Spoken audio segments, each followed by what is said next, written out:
Well, good evening, everybody, and welcome to our I'd like to call to order and welcome everyone to our Tuesday, October 20th, Lucan Biddulph Council meeting. Is there any disclosure of pecuniary interest? Okay. So I don't know about you, but I look at every week and it seems like every week is a national week of something. And this week is no different. This week is Waste Reduction Week. And yesterday, Minister Jeff Yurek made a long-awaited announcement with regards to the Blue Bin program in Ontario. And on the surface, this will mean savings for our municipalities. And we look forward to more details from our provider, Blue Water Recycling, and the province as this is rolled out. But I do want to take this opportunity during Waste Reduction Week to challenge you, my colleagues, and our staff, and of course our residents, to have a look at your households and your buying habits and to see how you can reduce your waste. Even the smallest change can make a difference. So, of course, we've all been on the hunt for the last 7 months for disinfectant wipes, and they're really at a premium. So consider making your own. You reuse old textile material and then no wipes end up in the landfill or worse, in our wastewater treatment facility. Please check out wrwcanada.com for some great information on Waste Reduction Week, and you can make a big difference even on your small footprint. It's also Small Business Week. And in Lucan Biddulph, we are so fortunate to have so many creative and unique and thriving small businesses. Through our Discover Lucan Biddulph site, we highlight many of them.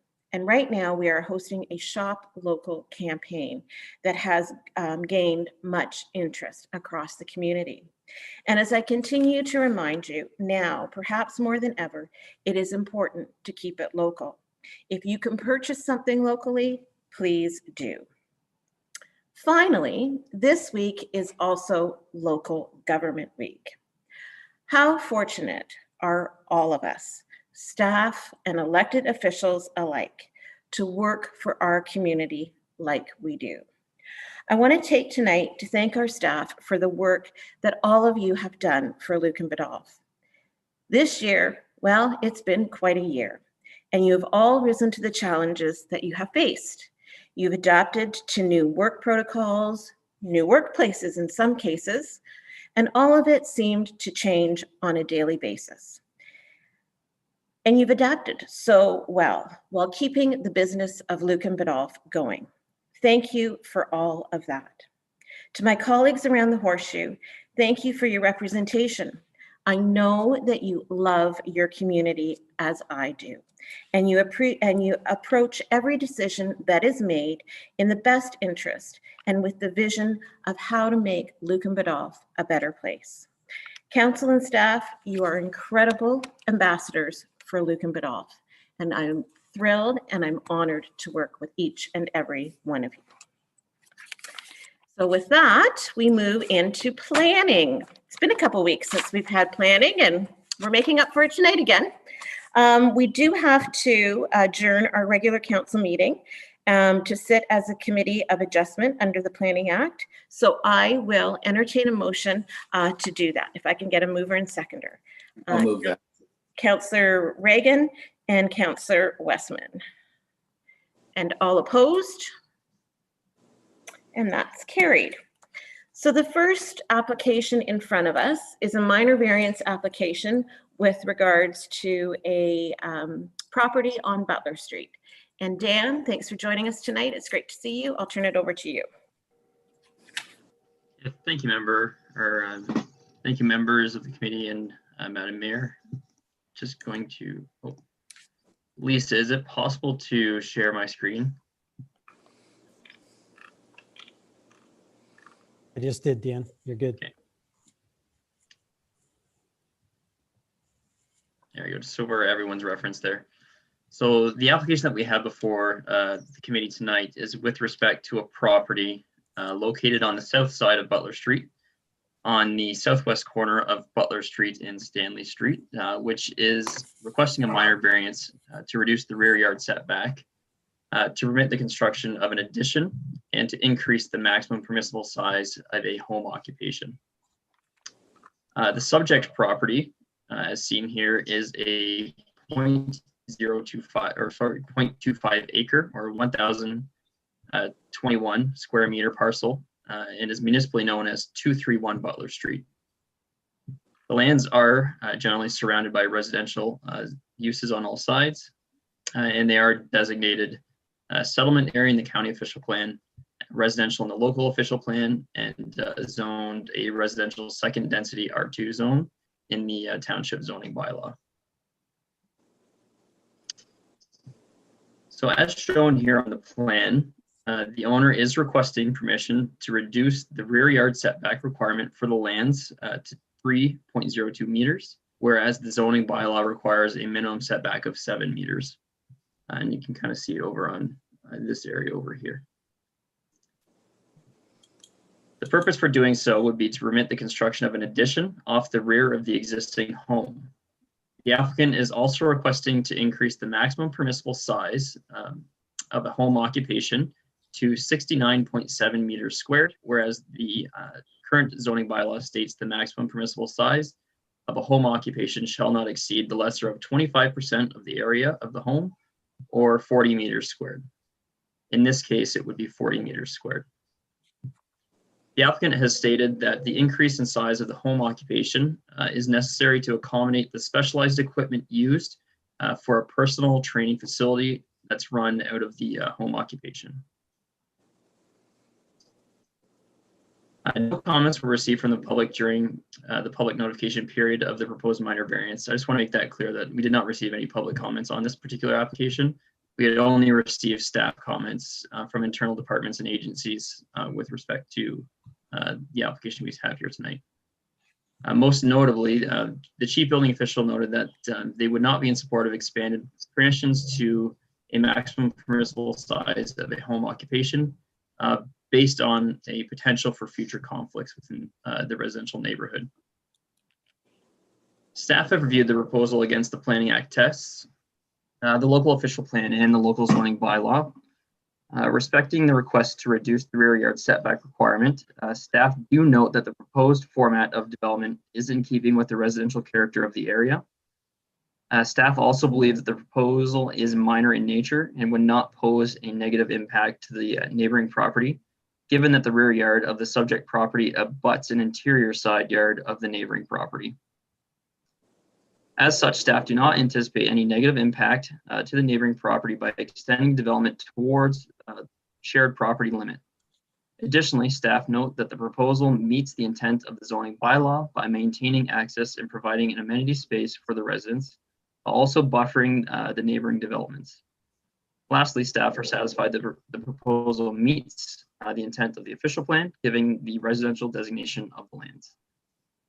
Further, as noted, staff have also reviewed the request to increase the maximum permissible size of a home occupation from 40 meters squared to 69.7 meters squared. In review of the official plan, as well as the policy or the zoning bylaw provisions, staff do note that the intent of both are to ensure that residential use of the lands are maintained as the dominant permitted use of land. Staff feel that the existing standards in the zoning bylaw, as noted in the official plan, represent an appropriate limit for home occupation in order to ensure no potential future conflict with neighboring lands. Also, staff note that zoning permissions run with the lands and not the applicants. Staff also note that the increase to the size of the home occupation is not consistent with the character of a residential neighborhood. Given the above, planning staff are of the opinion that the increase to the maximum permissible size limitations of a home occupation do not satisfy the aforementioned Planning Act tests and recommend that the subject application be denied. Thank you. Okay, thank you very much for that, Dan. At this time, I know Mr. Keller has joined us, and you can turn your video on if you feel comfortable doing that.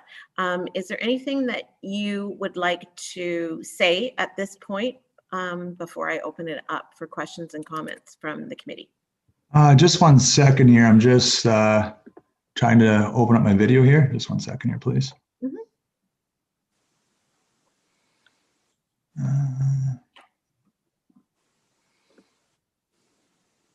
It doesn't seem to have, I don't seem to have an option for video. Oh, okay.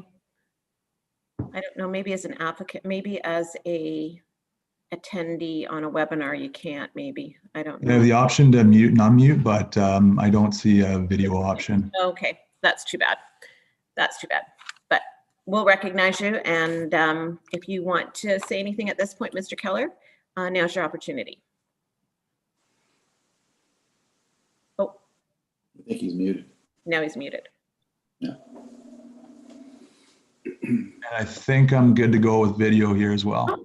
Oh, there you are. Perfect. Yeah, Good. I was locked out, but now I'm back. I know. Well, that's okay. That's okay. I think we're all used to the technical issues that we all seem to be facing during this time. So that's no worries. So anyways, I'll hand it over to you if there's anything you want to add.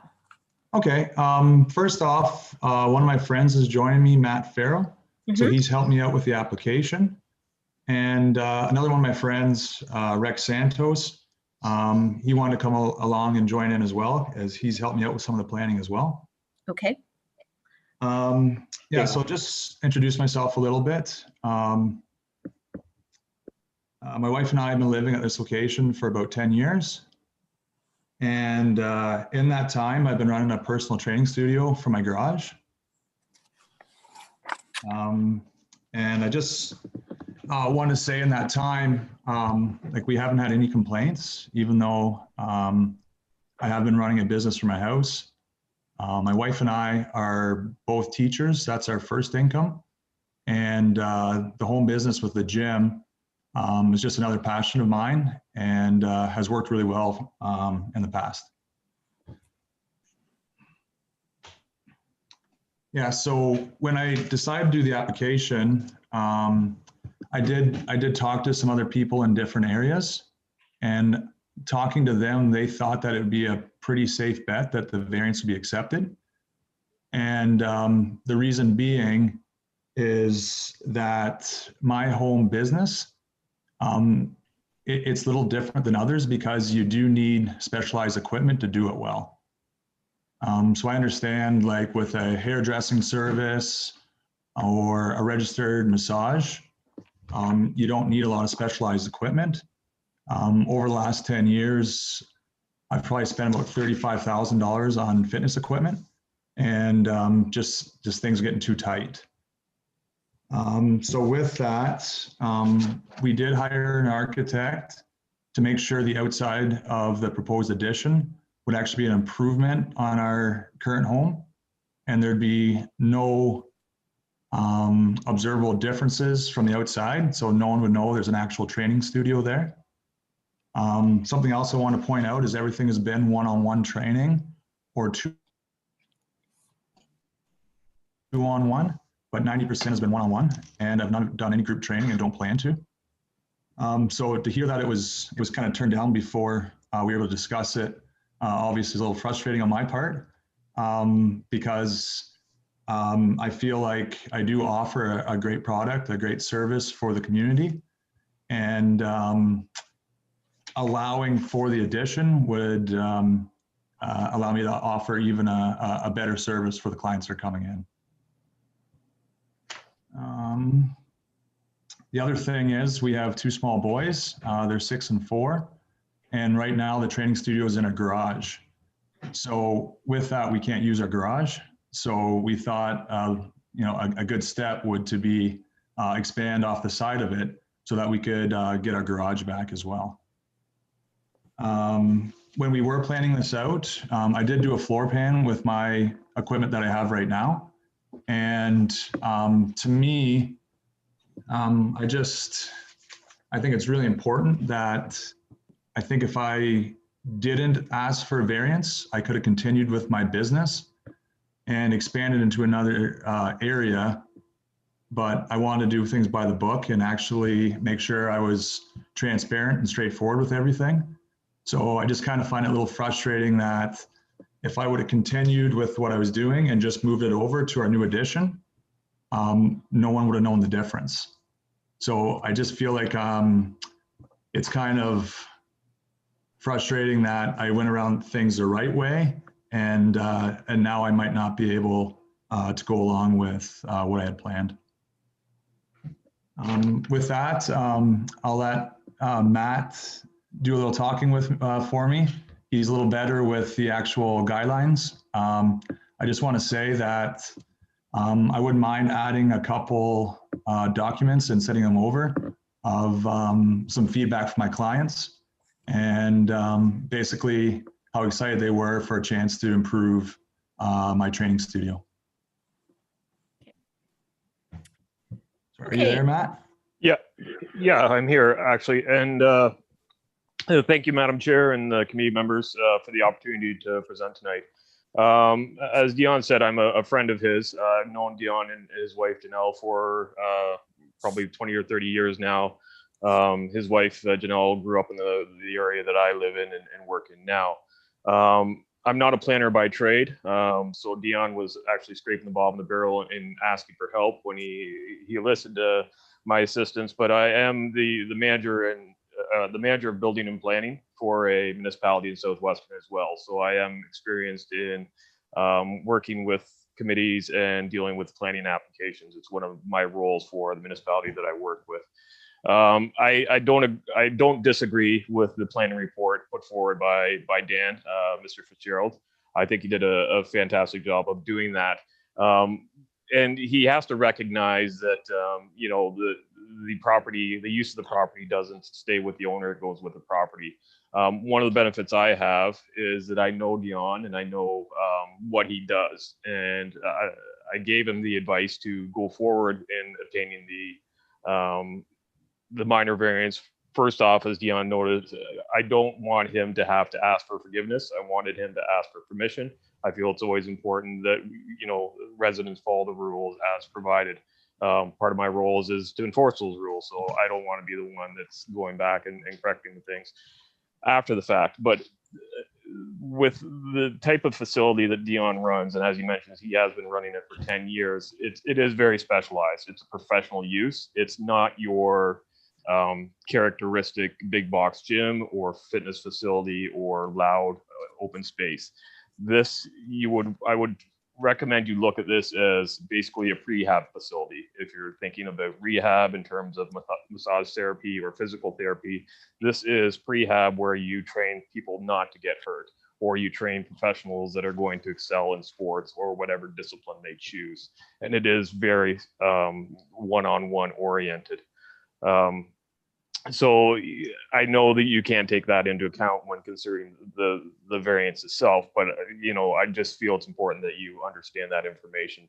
The other advice I gave to Dion is to make sure it's designed in a way that keeps in character with the residential area, so that, you know, from the outside, you would never suspect that it is a residence or that there isn't a home occupation in there. It does have that residential look and feel, and even the interior can be easily converted back to living space after it is completed. In our current environment, and even pre-COVID days, the trend was to have people create their own spaces to work out. I myself would love to have I have my own garage gym as well, and I get bugged to get that space back all the time. So I know what that's like, and I know the amount of equipment that takes up that space. So I'm just asking the committee today to consider basically the use and what is appropriate for the size of the use, and actually consider putting further conditions on the minor variance to allow this professional training studio to only be a professional training studio, restrict the number of employees, as you say, put the controls that you feel is necessary on this, and clearly define what the use is so that no other use could exist if it were to go forward in the future. That is basically my presentation, and I'll turn it back to Dion if I don't know if Rex wants to speak at this time or not. Thank you. Great. Thanks very much, Matt. Hey guys, it is Rex, and if I could steal a couple seconds here. Yep. Just to kind of add to Matt, you know, my focus isn't in the planning space either, but to vouch for, I guess, quality of character. I've known Dion for years. He keeps a real high integrity a good group of people around him. He really is focused in on community. He's really focused in on having people find a really good version of themselves and creating a space for that. He's real family oriented. I haven't heard him. I spent a lot of time talking with him and training with him and planning through this with him. And I always hear about considerations for the neighborhood and making sure that nobody feels out of place or that this is compromising anything. And he regularly solicits or encourages that type of dialogue so that he's on the same page. And it's in a testament, right? The zoning sign was put up for a while, and I think somebody noted that there wasn't any public feedback to contradict that. And he's got a 10-year record to kind of support that. And I don't know, we just feel like this is a guy's been working really hard for 10 years. This is the next phase of his dream. And we'd all really like to see it come to fruition for him. That's all. Thanks. Great. Well, thank you very much for those comments from both of you.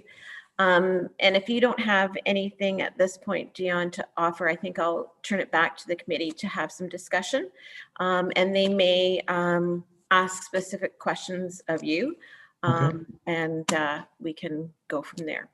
All right. Any questions or comments from the committee at this stage?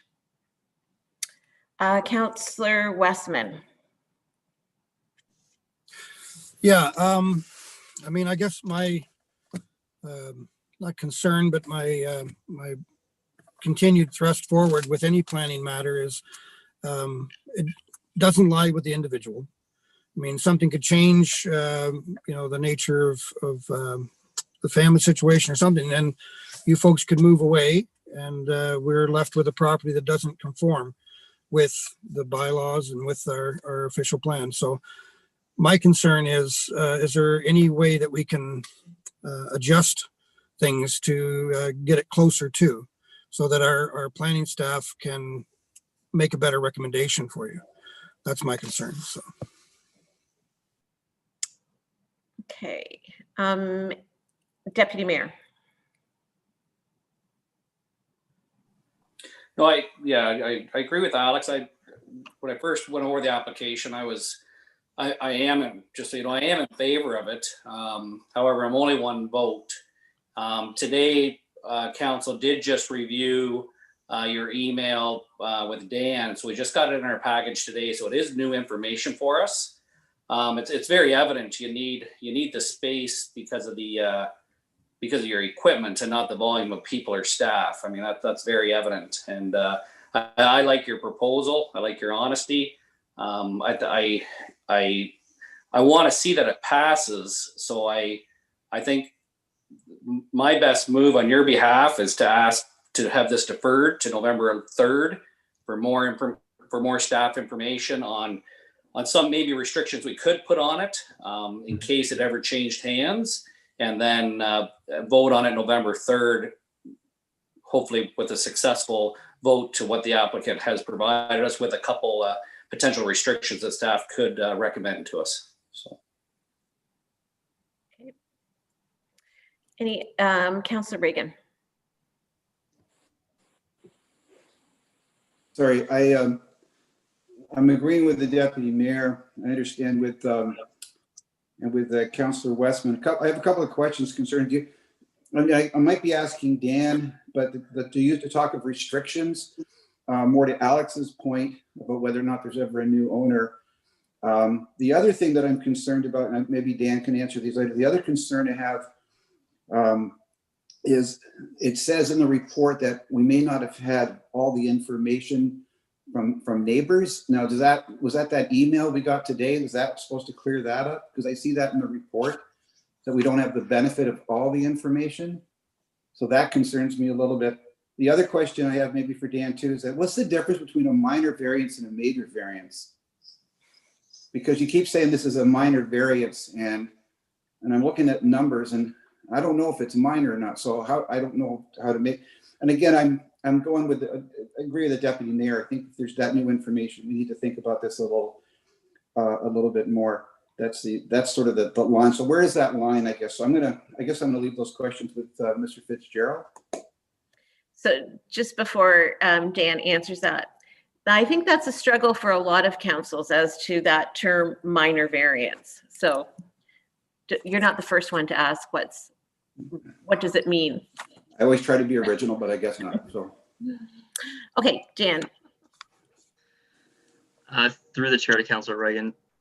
So with respect to the missing information, I'm not exactly sure what you were referring to with respect to that. I know that Dion had mentioned that he has additional letters that he may want to supply to the committee for review from the general public.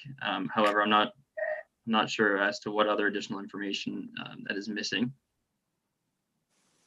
All right, sorry, I'm just, no, go ahead. Okay, so if you want to try the minor major thing for me, then I can see if I can find it. Yeah. Yep. And I have another concern, yeah.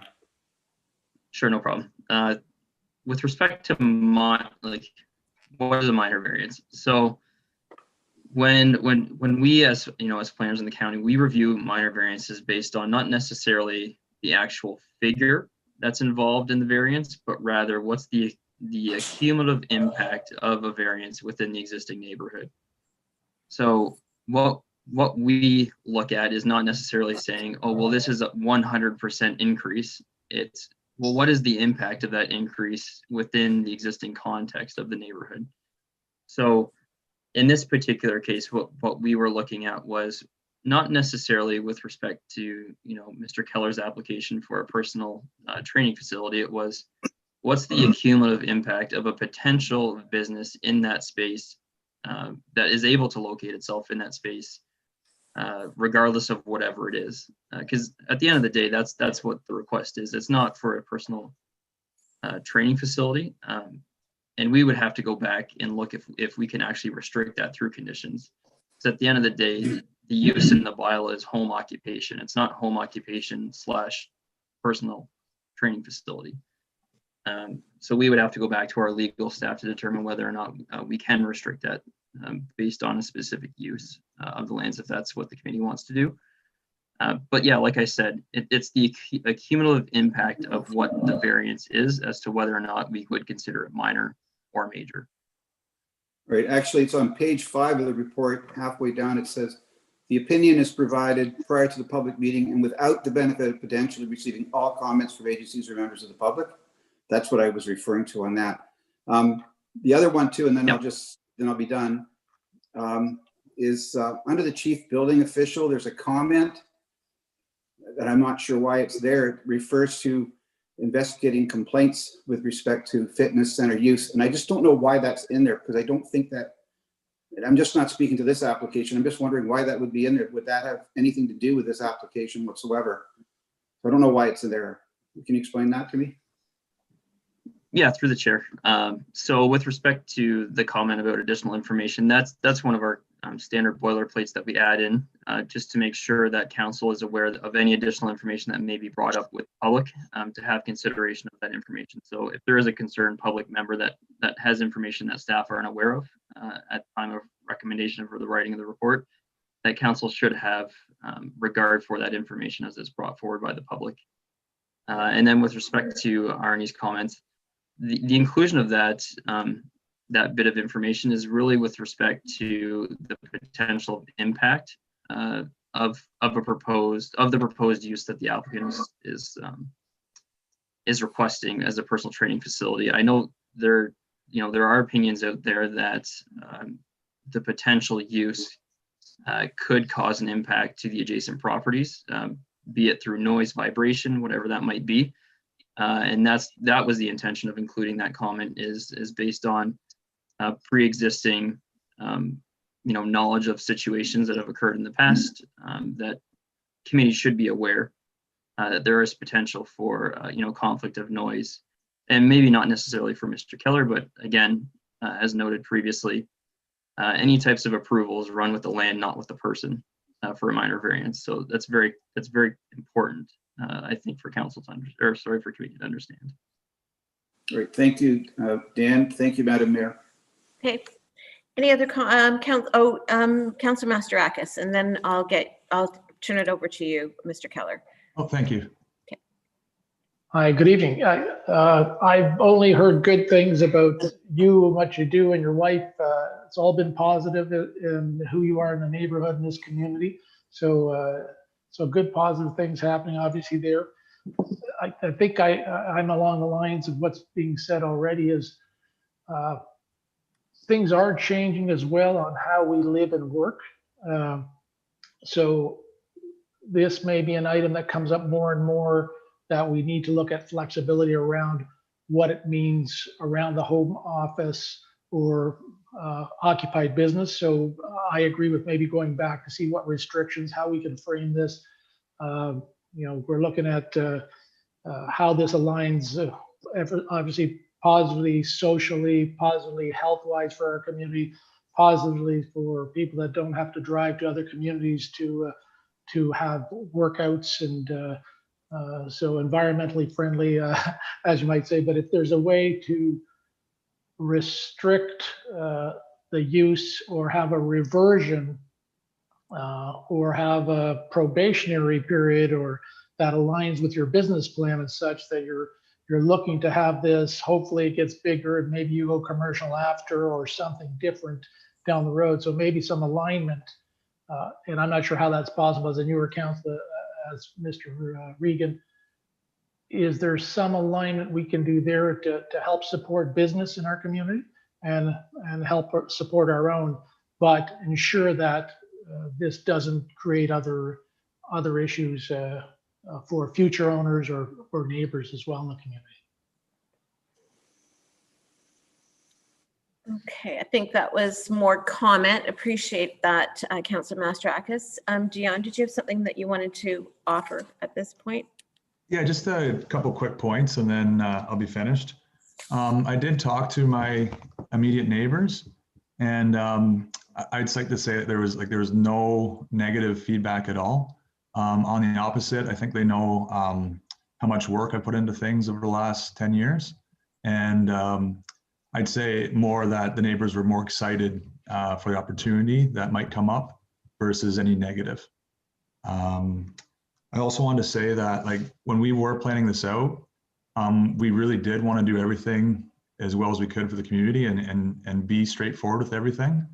So I was just wondering, like, can I send documents of our proposed plans and what they look like, and also some documents from clients? So we received today the kind of the artist rendering pictures of what the building and what your streetscape would look like. So I think that if those are the ones you're talking about, we received those today.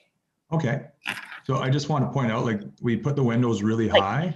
Yes, perfect. Yep. So the part with the rental, like, we hired an architect, and our main priority was to keep things private and to keep it looking like it was just our home. So the windows are really high for privacy and for noise. And just to comment on what Dan was saying about noise from a gym or a training studio, I just think it is really important to state again that I've been doing it for 10 years. And I've never had one complaint personally from neighbors. And I think that's really important going forward, because the whole goal isn't to expand my business. That's like one of the things Peter had mentioned was going commercial. For me, that's not important to me. My wife and I are both teachers, and the biggest thing I want to do this for is just I enjoy doing training, and I don't want to grow my business. I just want to keep it the way it is and just have a nicer facility for my family and clients. So I just think that's really important to put in there. And the last thing, just talking to what Alex had said before, when we designed it, a big thing was that Janelle and I, like my wife and I, we actually made it's like a 10-year plan with the designer. So it's our intention to stay here long term. And like Alex said, what happens if something did change? In our plans, the studio isn't going to be like a gym. It's going to be like, if we took the equipment out, it's just a big family room. Okay, so I just thought that was really important to put out there, that it's not like you'd be walking into a gym. It's going to be a nice finished room with gym equipment in it. So I just wanted to put those out there. Thanks very much for taking the time to discuss it. And I do really appreciate the opportunity to hopefully have this open up again going forward. And I would like to share a couple more documents, so maybe I could pass them on via email when it works. Yep, certainly. If you do that, you can email them to Tina or to Dan, and then Okay. they can forward them to us. I'm going to pass it over to the deputy mayor in a moment, but I hope, like, I think you're getting a sense from the committee that there's support for what you're doing, and that the struggle isn't the business, it's the size, and how can we work with that. If you've had the opportunity, which I don't imagine you have, because it's not really up there with entertainment, but the last few planning applications that we've had come across our table, it's been very important to the committee to be able to secure what is being presented to when the shovels go in the ground, that's exactly what's going to happen. So I think, Right. I think from listening to my colleagues, wanting to make sure that the neighborhood's protected, and is there anything that can be tied to the use of the addition? And I know in speaking with Dan, that might be a legal question. We might, we have to kind of look at that. But I think, Deputy Mayor, he made a point earlier about deferring it. And I think we have gotten a lot of information today with regards to the okay. And that might be the appropriate way to go. So, Dave?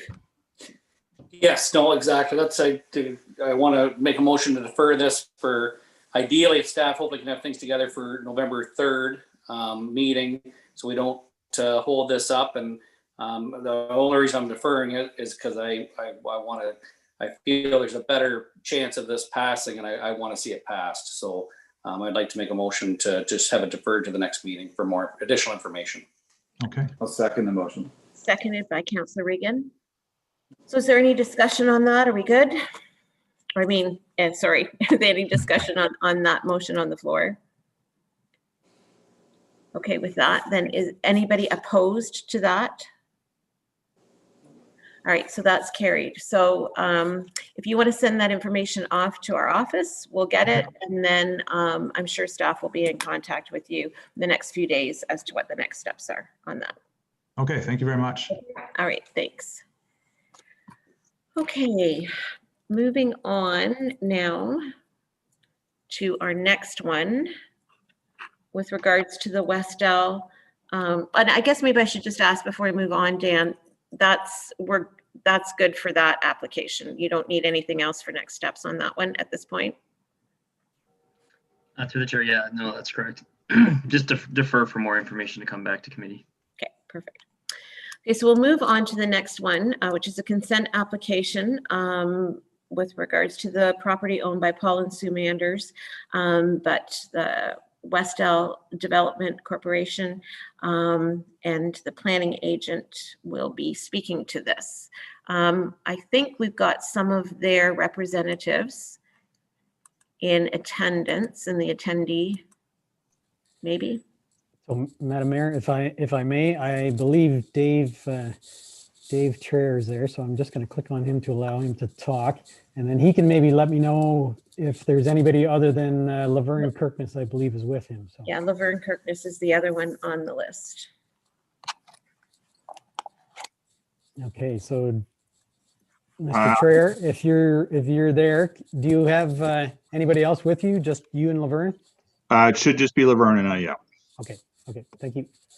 Okay, so we'll handle this the same way, gentlemen, that we handled the last one, in that Dave will walk us, or Dan will walk us through it, and then I'll hand it over to you two to make comment. I see Laverne's turned his camera on, and Dave, you can do that if you feel comfortable, and then we'll go through the committee. So Dan, if you want to walk us through this. Yeah, through you, Mayor, to all members of the committee. Just before I get started, I'm going to share my screen again. Can everyone see the location map? Yeah. Okay. So the purpose of the application for committee tonight is to provide a planning information report to fulfill the public meeting requirement respecting an application for consent as well as a concurrent application for a zoning bylaw amendment for a property that's municipally known as 315 Main Street. The consent application would consider the severance of a portion of land currently located within the village of Lucan settlement area from a larger portion of land that is currently located outside of the village of Lucan settlement area. This would accommodate the potential future establishment of a commercial use.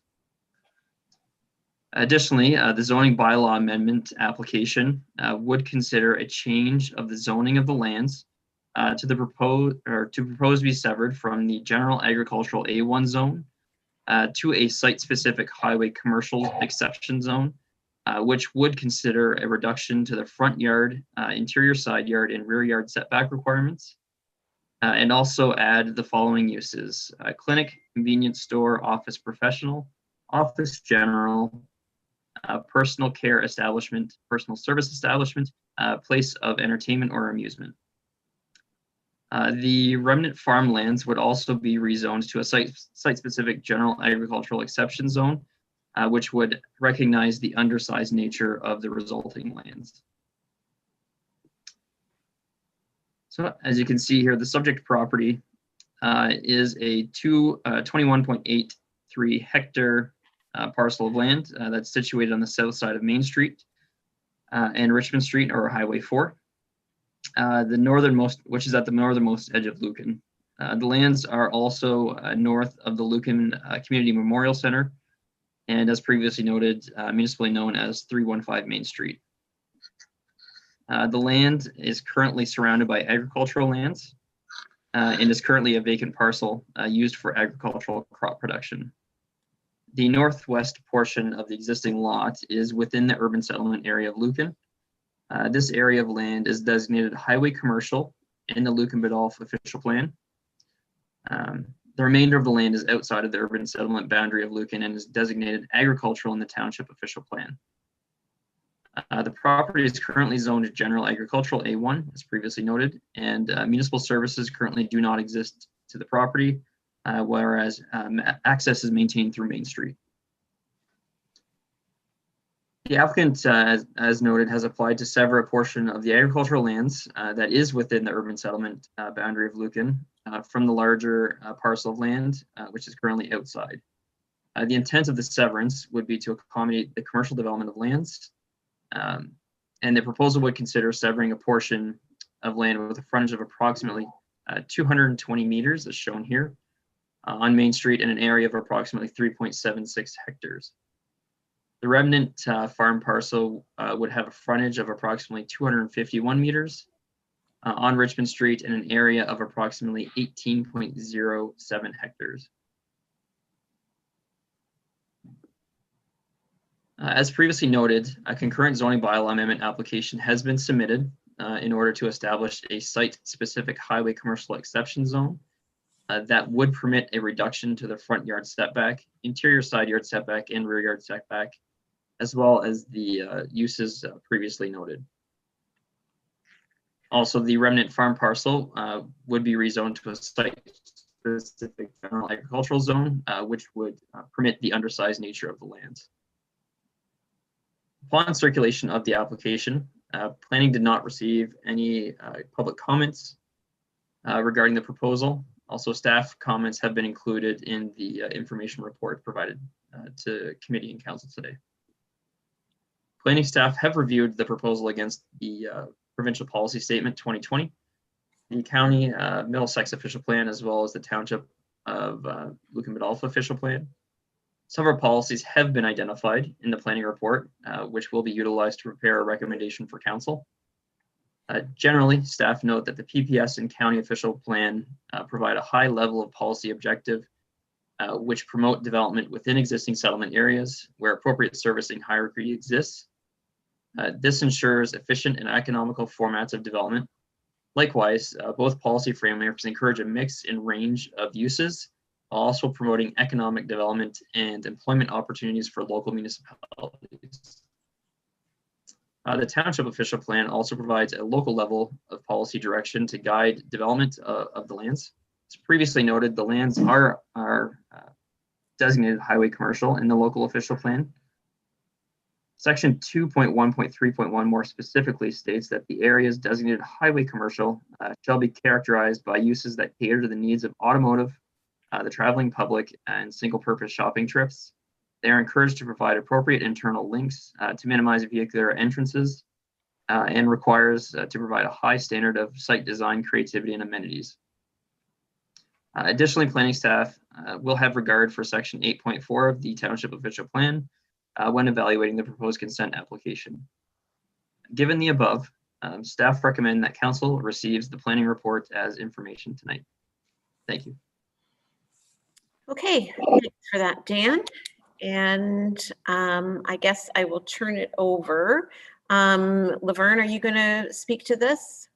Yes, I am, Madam Mayor. Okay. Okay, well, thank you, Madam Mayor and council members and members of the public if you're there.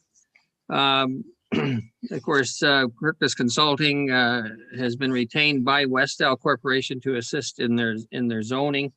Purpose Consulting has been recently acquired by Strick Baldinelli Moniz, so we kind of got two companies coming at you here. We also have Dave Trayer here, who is the Vice President of Development for Westell Development Corporation.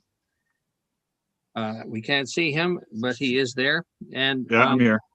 we want to thanks Dan and Dan Fitzgerald. Thank you for your presentation. It's quite a good report, quite a complete report in terms of information. We understand that this is a public meeting, a statutory public meeting for two planning applications, both the consent and the consent for land severance and the zoning bylaw amendment. And we thank you for being that efficient, having two public meetings in one. Westell wants to move forward as quickly as possible, and tenant recruitment has been kind of active. We don't have a lot of them locked in quite yet because we find that until you get the land zoned and site plan approved and severed, we're just not as credible in the face of these potential tenants. It's kind of a confidential thing, so we can't tell you who we're really trying to get and that sort of thing, and that's all part of the negotiations to get them. But we do know that there is some interest, and we wanted to convey that to you.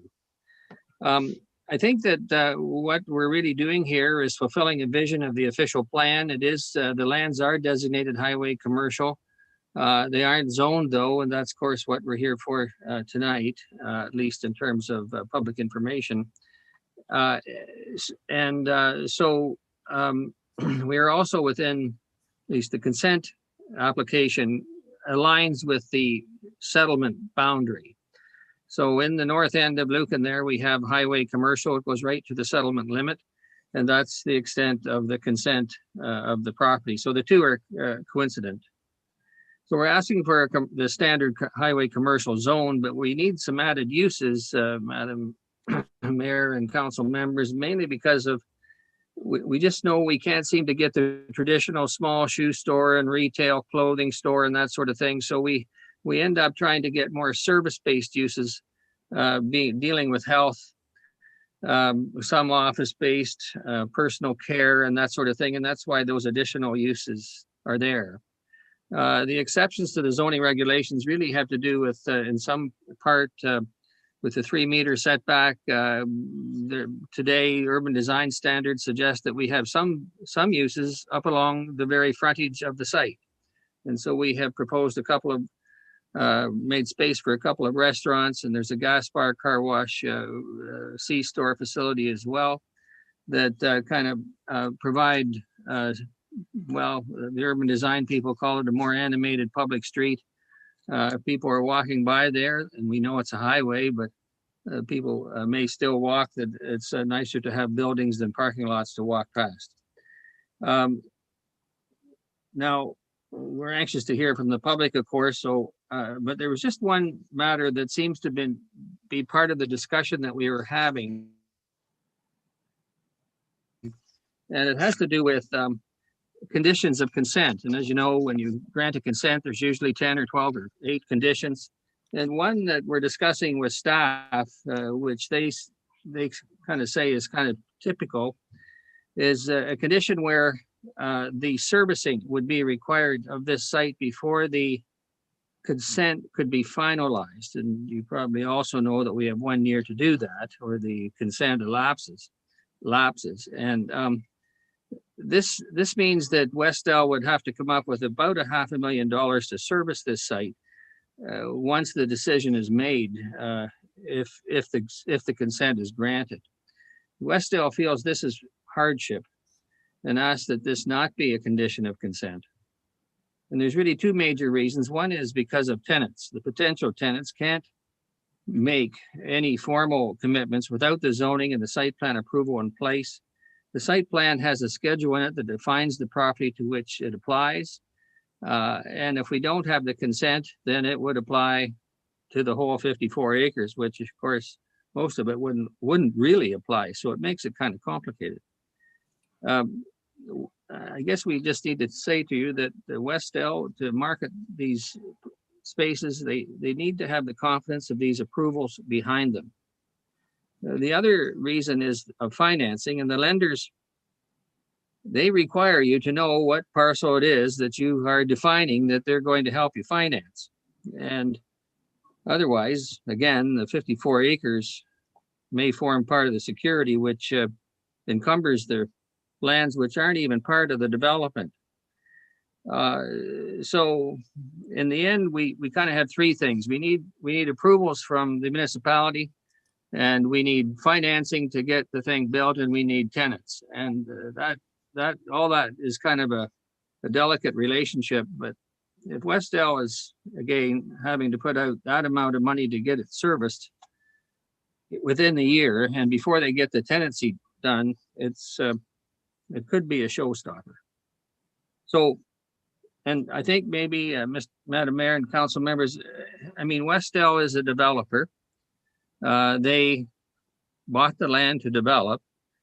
If they don't service it, they can't develop it. So, you know, this concern about getting the property serviced is really a self-solving one, we feel. In any case, hopefully we made our point about that. We appreciate the planning information that's come before you. We understand that a decision won't be made tonight, but we're anxious to respond to any of the public concerns if there are any. Thank you very much. Okay, thank you for that, Mr. Kirkness. Mr. Traer, is there anything that you wanted to add, or are you going to let Mr. Kirkness speak? Well, I think Laverne covered off our position very well. I would just like to add that, you know, we are a very active development company. I'm sure if anyone's driven through London, you've seen our signs before. We are kind of from Windsor all the way to the northeast part of Toronto, and we're quite excited to be able to add Lucan into our foray of properties. So we hope that we can get the support that we're looking for here, and we're anxious to move forward. Great. Okay, thank you for that. It's always exciting to have new people interested in your community. So yeah, for sure. And like Laverne said, we do have lots that we are talking to.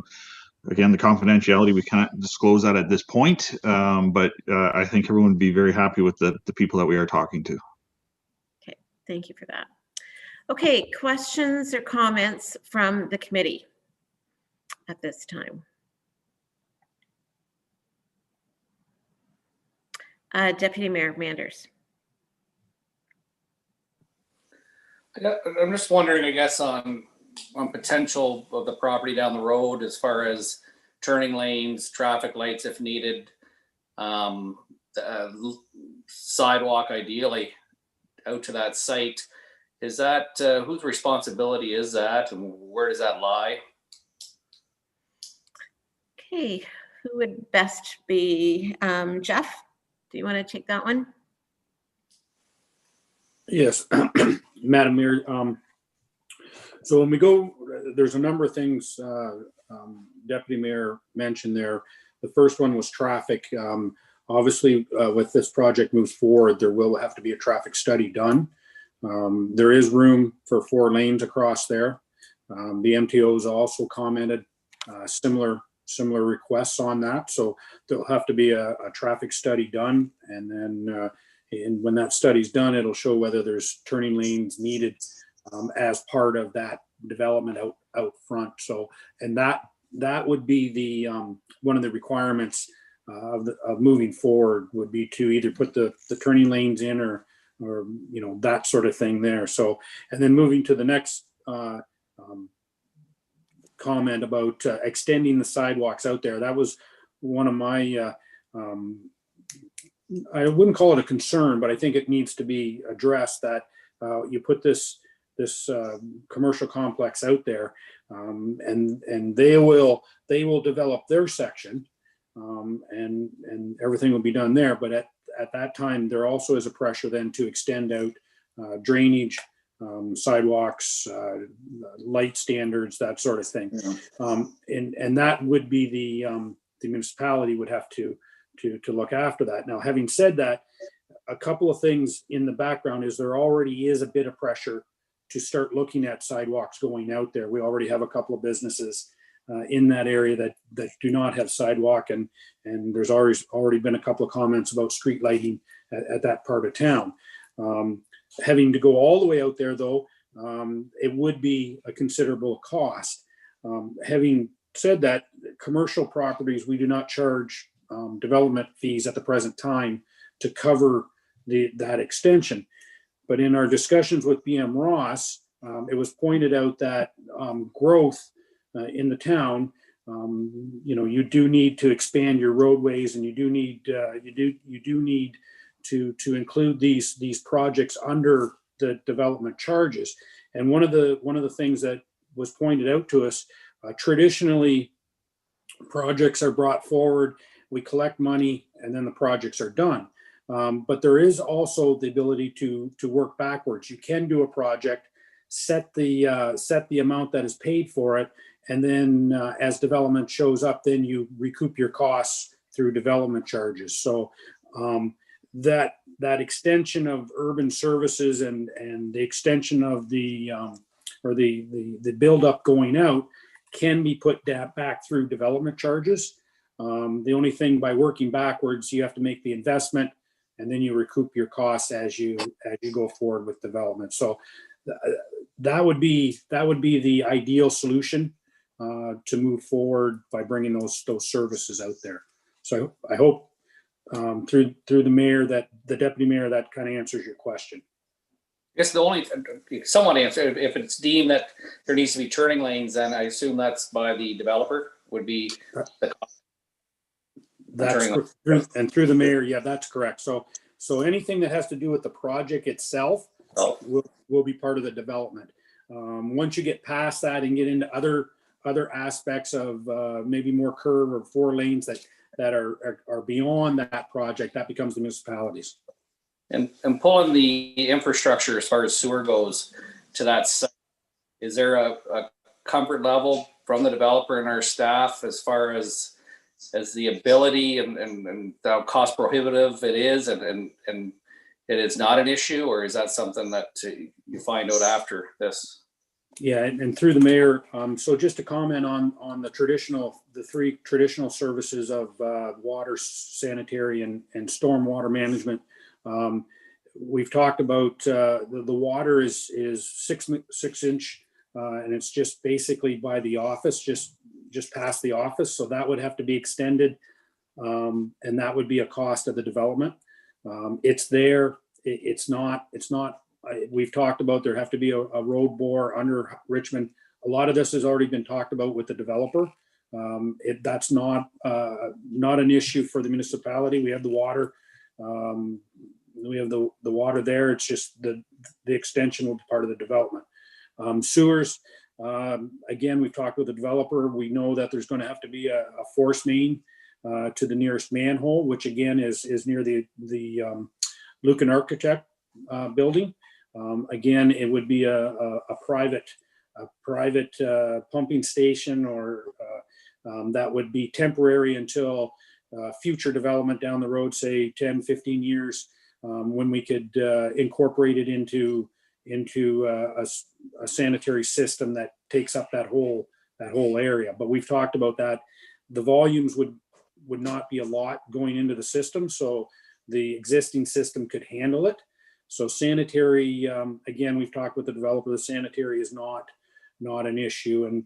And going to the storm side of things, stormwater, there's a a municipal drain that takes in the water that this development would be a part of. And I would comment that the road too drains towards that municipal drain. We've actually already had an application from one of the landowners in the area to replace this drain. We've held off knowing that there could be a further expansion of the size of that drain. So again, in the discussions with the developer, stormwater is not really a problem as long as it's engineered right and follows along. So as public works manager, the big three I think are fairly straightforward to get to this development. It's all the extra urban services that I think eventually needs to be looked at as we move forward with this project. Thank you. Okay. Any other comments or questions on the application in front of us? Councillor Mastarakis. Thank you, Madam Mayor. Question, timeframes. What typical timeframes would this project, this type of development take from West Dell? Is it once approved, several years, or is there an estimate of, is there a typical project as such? Yep, go ahead, Mr. Kirkness. Councillor, through the mayor, I'm going to turn it over to Dave Trayer because I think it mostly is tenant contingent once the zoning is hopefully granted and the consent, but I would say a couple of years. But David, can you comment on how that's going and when they want to be in the ground?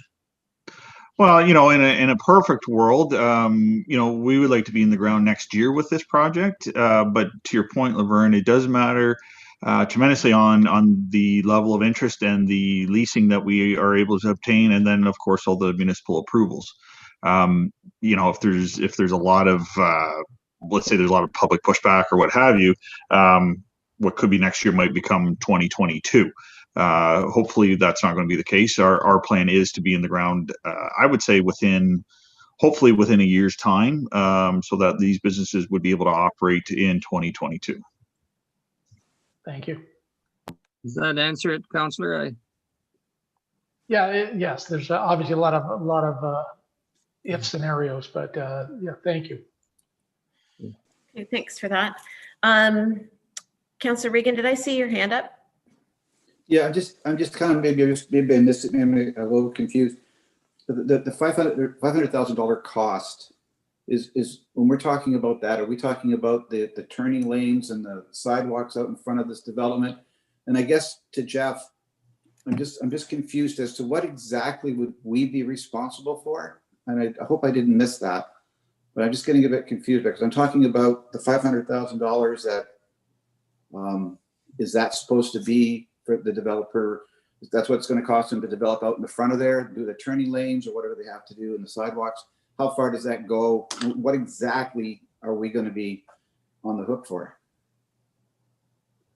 Well, the $500,000 is to service the site, so it's to extend the services in terms of the stormwater, the stormwater, the sanitary, and the water from where they are now up to the site and into the site. That amount of money could, I think, include some of the road works as well. Dave Trayer, maybe correct me if I'm wrong. No, Laverne, that so far is just our estimate on the purely the site servicing. Oh, purely site servicing, no road works. Correct, because we don't know what to extent we need the road work. Okay. Is that Councillor Reagan? Yep. Did we finish that for you? Yep. Okay. Thank you. Yes. Jeff, did you comment? Yeah, Madam Mayor, I'd just like to comment that council, if this project does go through, council is not on, if you want to say, on the hook for any extension of sidewalks or it when we talk about that, it's about the pressure from the community wanting to join this project in with the town. So if this project moves forward, we could easily not put sidewalks in and not put light standards in. We're not tied to that. It's just how we want to develop the community and how we want to develop Main Street. And if this is a commercial property that's there, how do we make Main Street blend into it? So it's not so much that we're tying ourselves to an amount or timetable. It's about recognizing that when this commercial property, if this commercial property does come, there will be, I don't want even to say a need, but there'll be a look towards Main Street to develop out to it.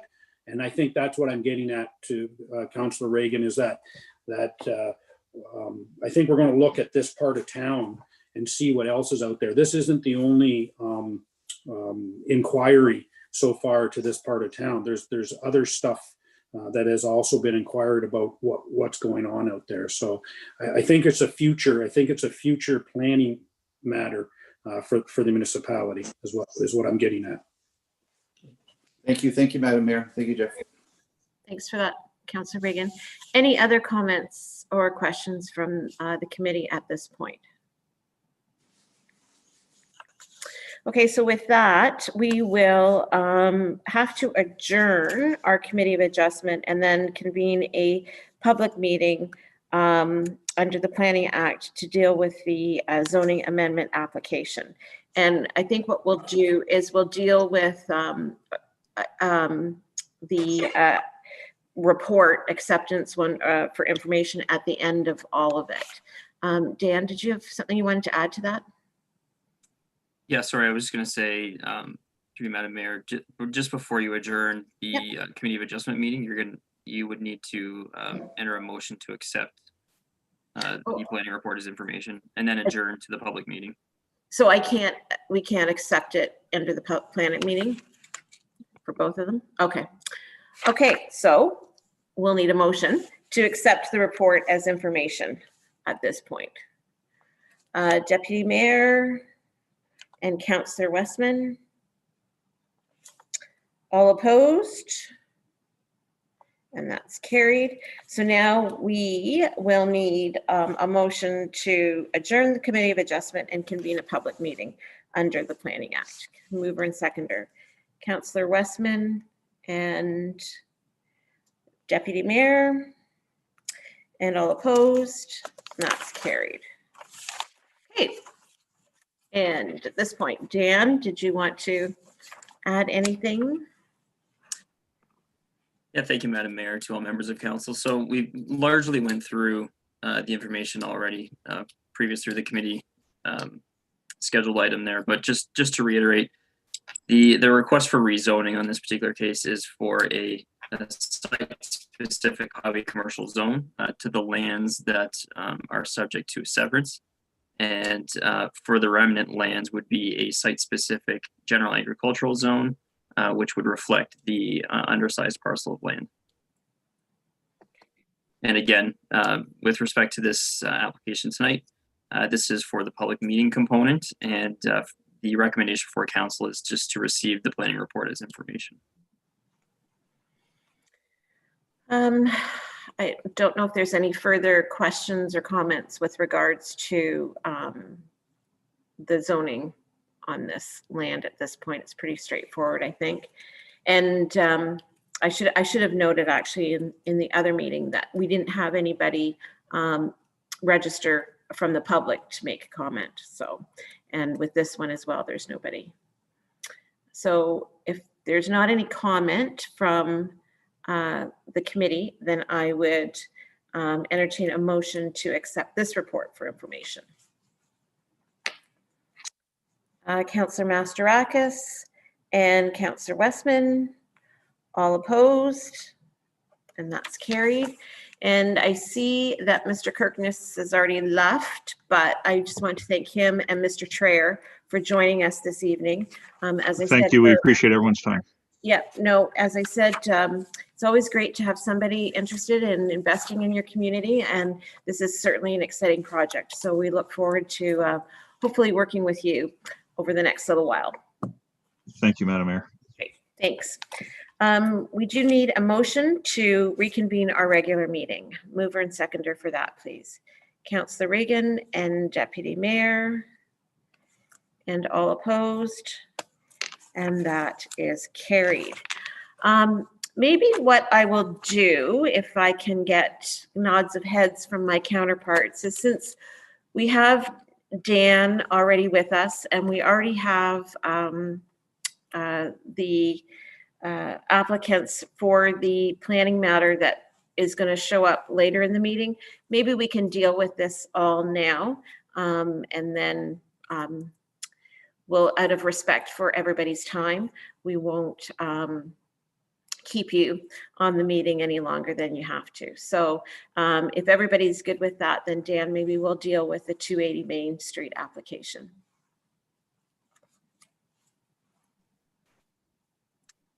Through you, Madam Mayor, to all members of council. Yep, we can certainly do that now.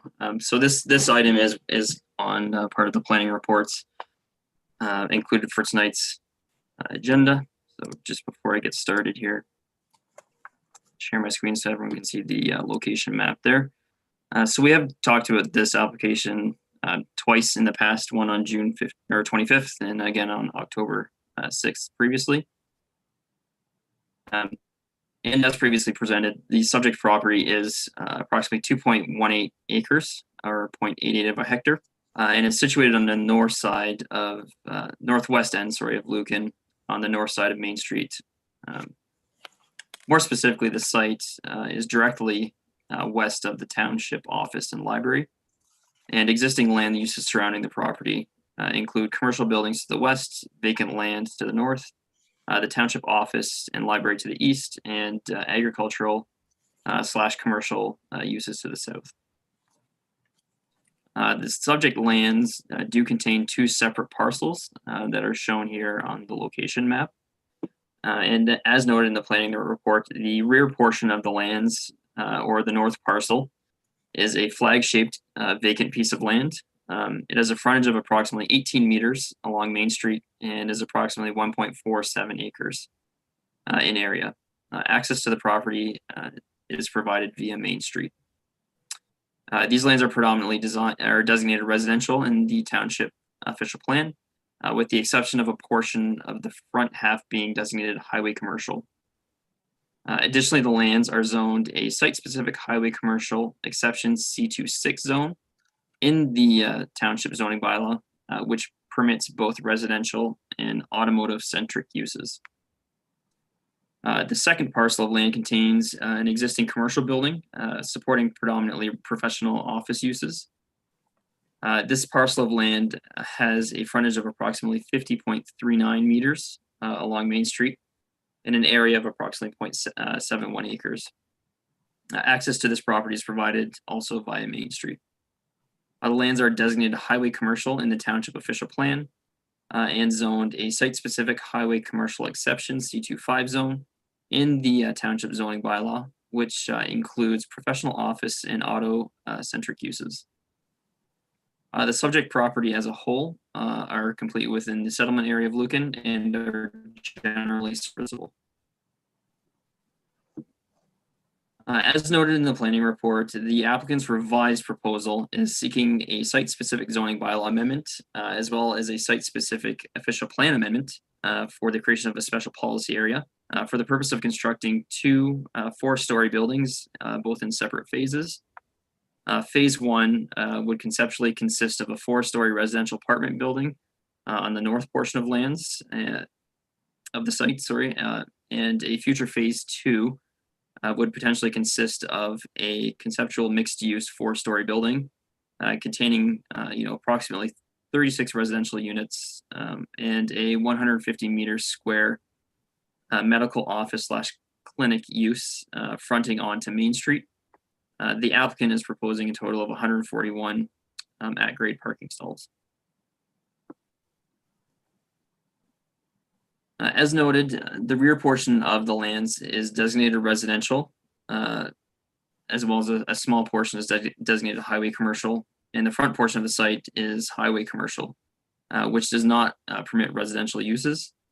As such, the developer is seeking to establish a special policy area in the township official plan that would permit residential uses in the highway commercial designation, which is shown here on this plan.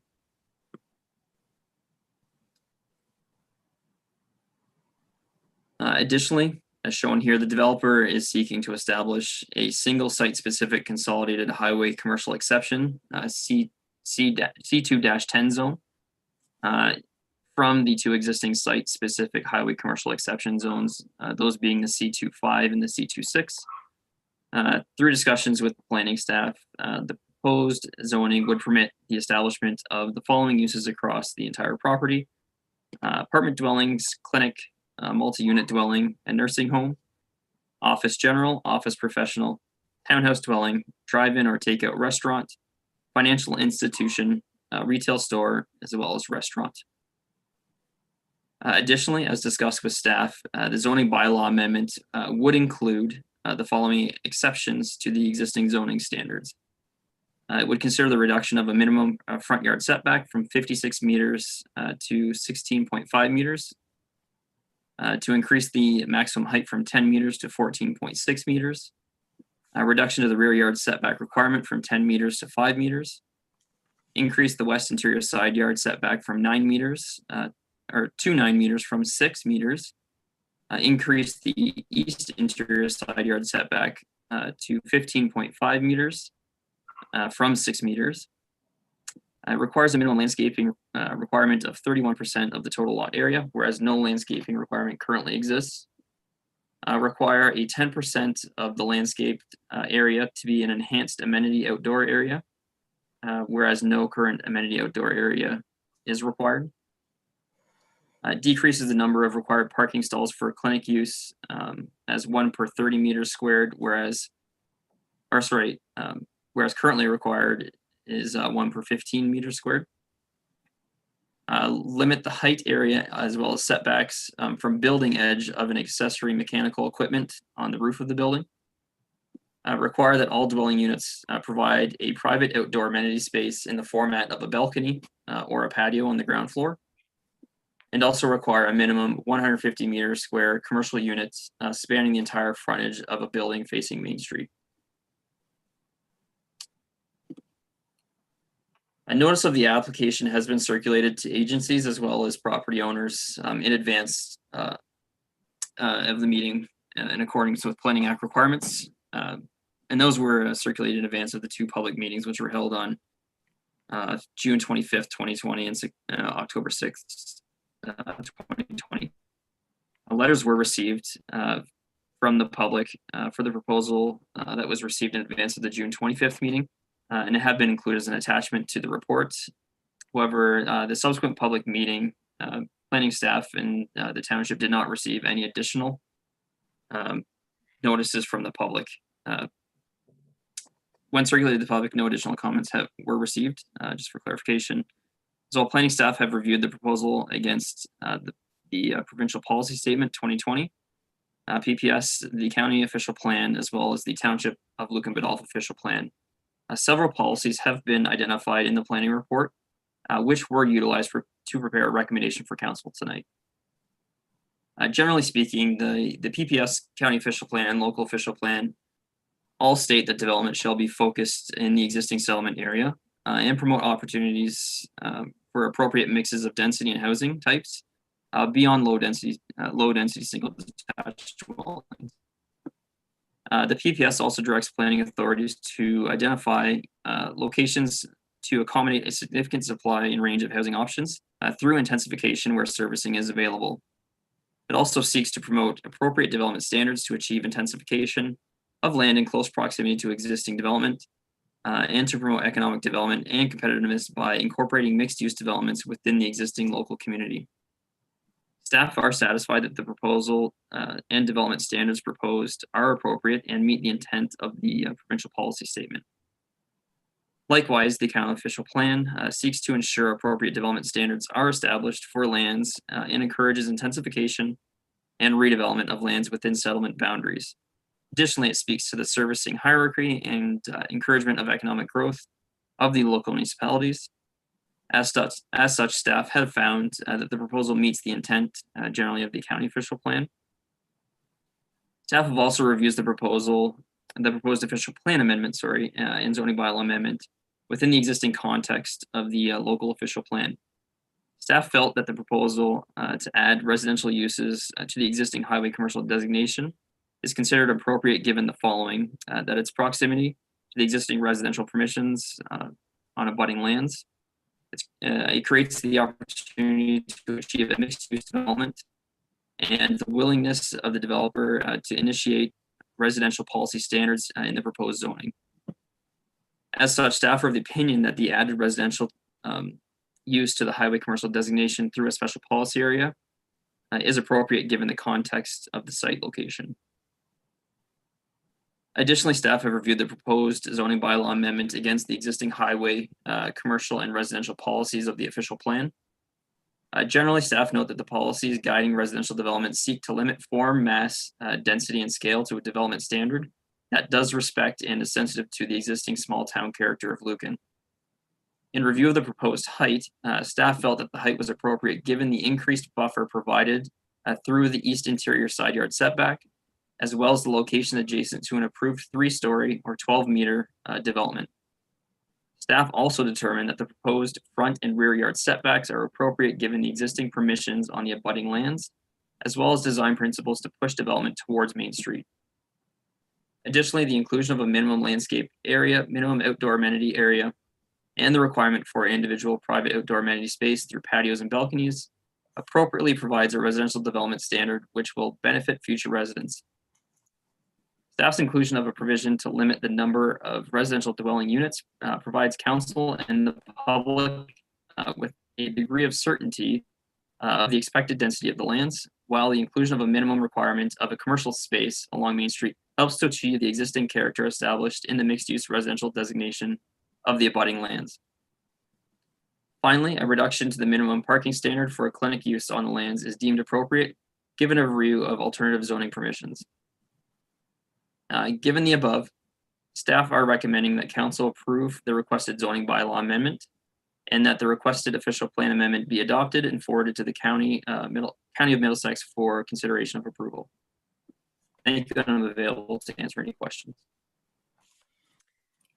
Okay, thank you very much for that, Dan. I will open it up for questions and comments from council. I just wanted to let you know that in attendance in the meeting, we do have the applicants, and we've already gone through the public meeting process, but unless there's anything specific that council has to ask of the applicant, just to let you know that they're there to answer anything specific from council at this point. Okay, any questions or comments from council? Deputy Mayor. No, I was actually looking at the revised report there, and it looks good. Also, I was thinking back, I think it was 10 months ago or 8 months ago, they had that open house, and the neighbors that were there, they were excited about this project. It looks aesthetically pleasing. Hopefully they'll maintain that for the project. The neighborhood there is a mature neighborhood, and it's funny, the people that were at that open house seem to be excited about potentially transitioning and selling their house. So, it is exciting to see this project go forward. But, again, based on the proposal and the provisions allowed and what's presented to us, I do hope this is maintained at site plan. And for those reasons, I am in favor of this, and providing that what we're seeing is what you'll work with our staff and have a great project moving forward. So my only comment. Okay, thank you for that. Any other comments, questions from council at this point? Councillor Masterakis. Thank you, Madam Mayor. It's for Dan Fitzgerald. The height with the equipment, is that a typical exception for the equipment on the roof of a property? Sorry, go ahead. Yeah, through the chair, the councillor. So the existing zoning provisions in the Lucan Biddulph Township bylaw do provide exceptions for height to extend beyond the maximum permissible height for what they refer to as accessory mechanical equipment. In review of the application, planning staff were cognizant of the fact that height is based on the local OP policies in and what's in place is a limiting factor and is something that we were very concerned with.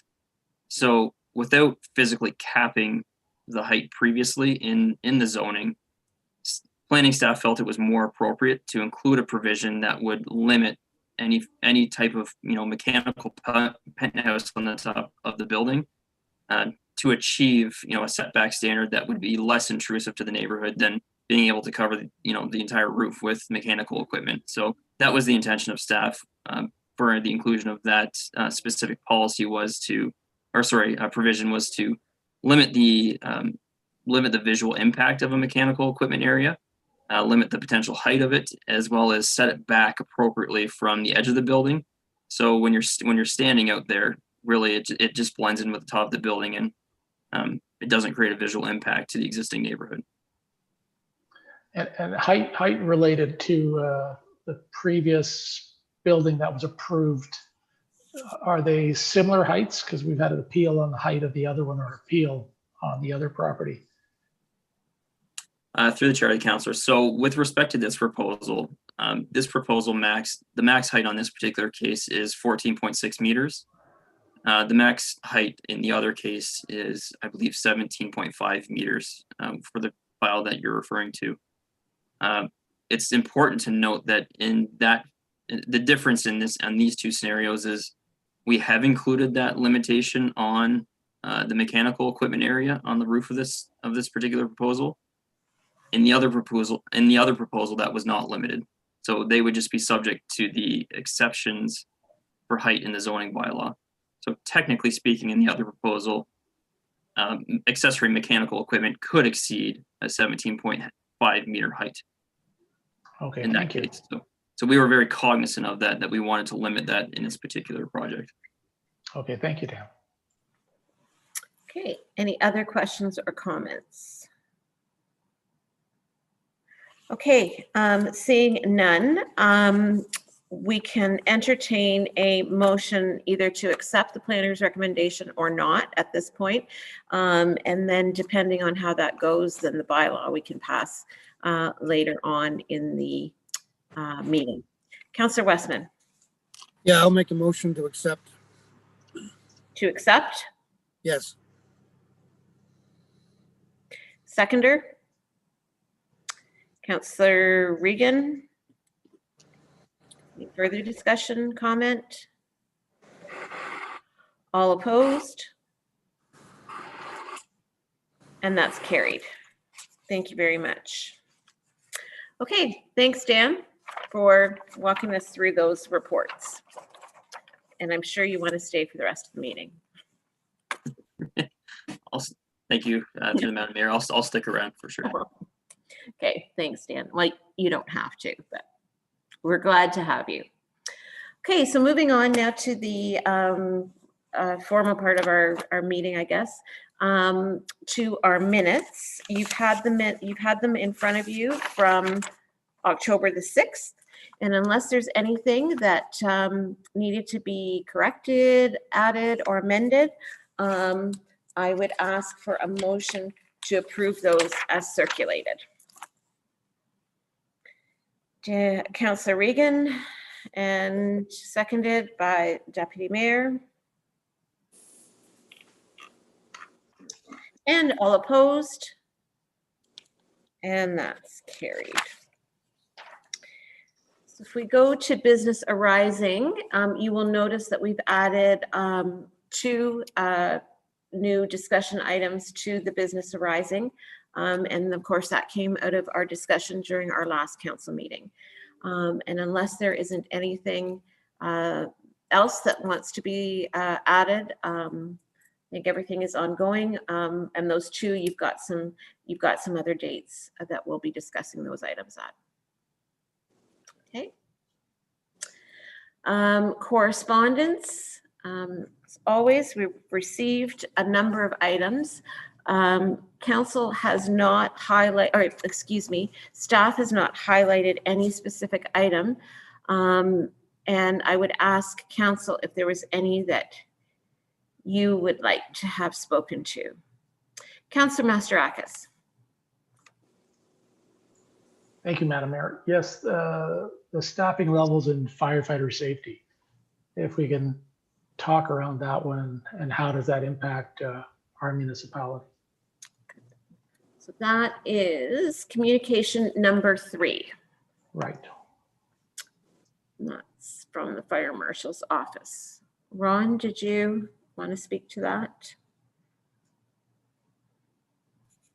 Maybe, so Councillor, what specifically is your question?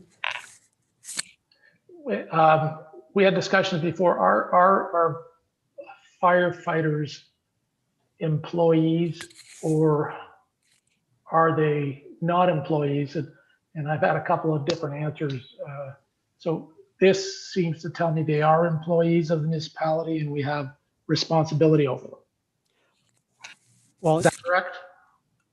I think this is a communique issued to the entire province. Right. So in probably 99% of the province, they are in fact a department no different than Public Works or Parks and Recreation. So to answer your question, in 99% of the cases, yes, they are employees. But because in our amalgamation order, the province maintained both separate fire area boards, which are separate boards, they are the chief and the firefighters report to the board themselves, and the board, I guess, ultimately is responsible to council. So I don't know if that answers your question, but there's no direct link from council to the firefighters. It goes from the two reps from council that sit as your representatives on the fire board. They represent the municipality in that regard. Right. And there was also a comment related that there was a requirement in 2018, I think, that came forward for the community risk assessment. And other municipalities have a requirement to understand their needs, and there's liability seems to be falling out of that. How do we have a community risk assessment? Does our fire board, as per the act, they're prepare one, or are they exempted from preparation of that? Yeah, I don't think there's an exemption there. I think I think we've done it both at the emergency planning level from the county. So through Bettina Weber, who's the county emergency preparedness coordinator.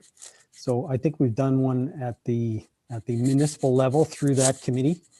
And then I believe, I think both fire boards, and I'd have to dig through my notes, but they both did a simplified risk assessment a number of years ago.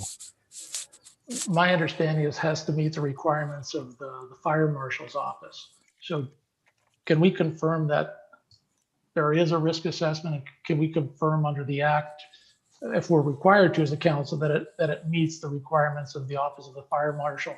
And just to make sure, can we have it, I guess, in writing from staff that we have no occupational health and safety requirements for our firefighters, that we have no responsibility on the requirements for staffing? That's all the fire board. So just to be clear on those aspects for health and safety, because I've had questions come up from volunteer firefighters, and the question is, are they, if they're employees, it goes down a different path. The concerns, if they're not, it goes down, if they're employees of a municipality, the questions may fall in a different route than if they're not employees as well. So then I would refer them to a different area. Okay, and I guess I don't know exactly what you're specifically referring to, but if there's any personnel matters, the chain of command is that they deal with the chief and deputy chief, and if they're not satisfied with whatever their issue is there, then it goes to the board. Okay. So we have no responsibility at all for personnel matters. Would we ever get involved in a personnel matter from? Well, yeah, I guess that's a legal question. And have you ever had to get involved in a personnel matter of firefighters? I have, but I also sit as the secretary treasurer on both. So So did you do it as a CAO or as a secretary treasurer? I would say as a secretary treasurer, but you know, this is getting a little too personal. We're talking about personnel matters here. So No, I mean, well, I wasn't, if you want to, I'm not talking about personnel matters. One is health and safety I'm getting questions on. You went to personnel matters, and so I went that direction you went. I'm asking about, are they employees or not employees? At one point, I had a sitting councillor tell me they're employees. At another point, you told me they're not employees. So I'm trying to get clarification. As a councillor, what are our accountabilities to our firefighters? I will get you an answer. And under the community risk assessment, if you can clarify, do we have a responsibility as council? And if we do, does it meet the requirements as per the act?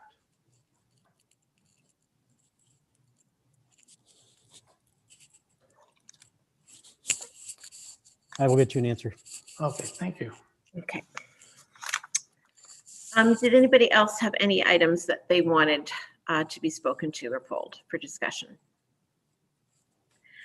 I actually wanted to speak to number 7, which was a resolution from the Township of North Glengarry, and it speaks to the Safe Start agreement that the province has brought in or brought down or enacted, or and it has to do, of course, with the COVID money spending and the COVID money that they've made available to municipalities. The money that you can claim, you can't claim capital costs. And so they've made a resolution asking for that to be resolved. I actually was fortunate enough to be invited to the last week's local CAO meeting, and that did come up in discussion, and I thought it was very interesting. I believe that one of our municipalities was going to issue something in support, a resolution in support of their motion. And I guess I would say, I think it is something worth considering.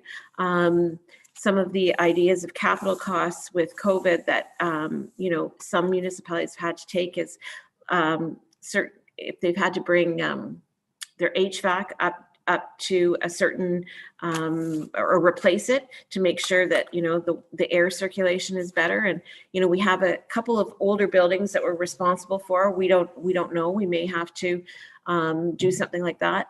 Even if we undertook capital costs just for when we go, if we're going to do a hybrid meeting, if we had to buy cameras or something like that for this room, those sort of things.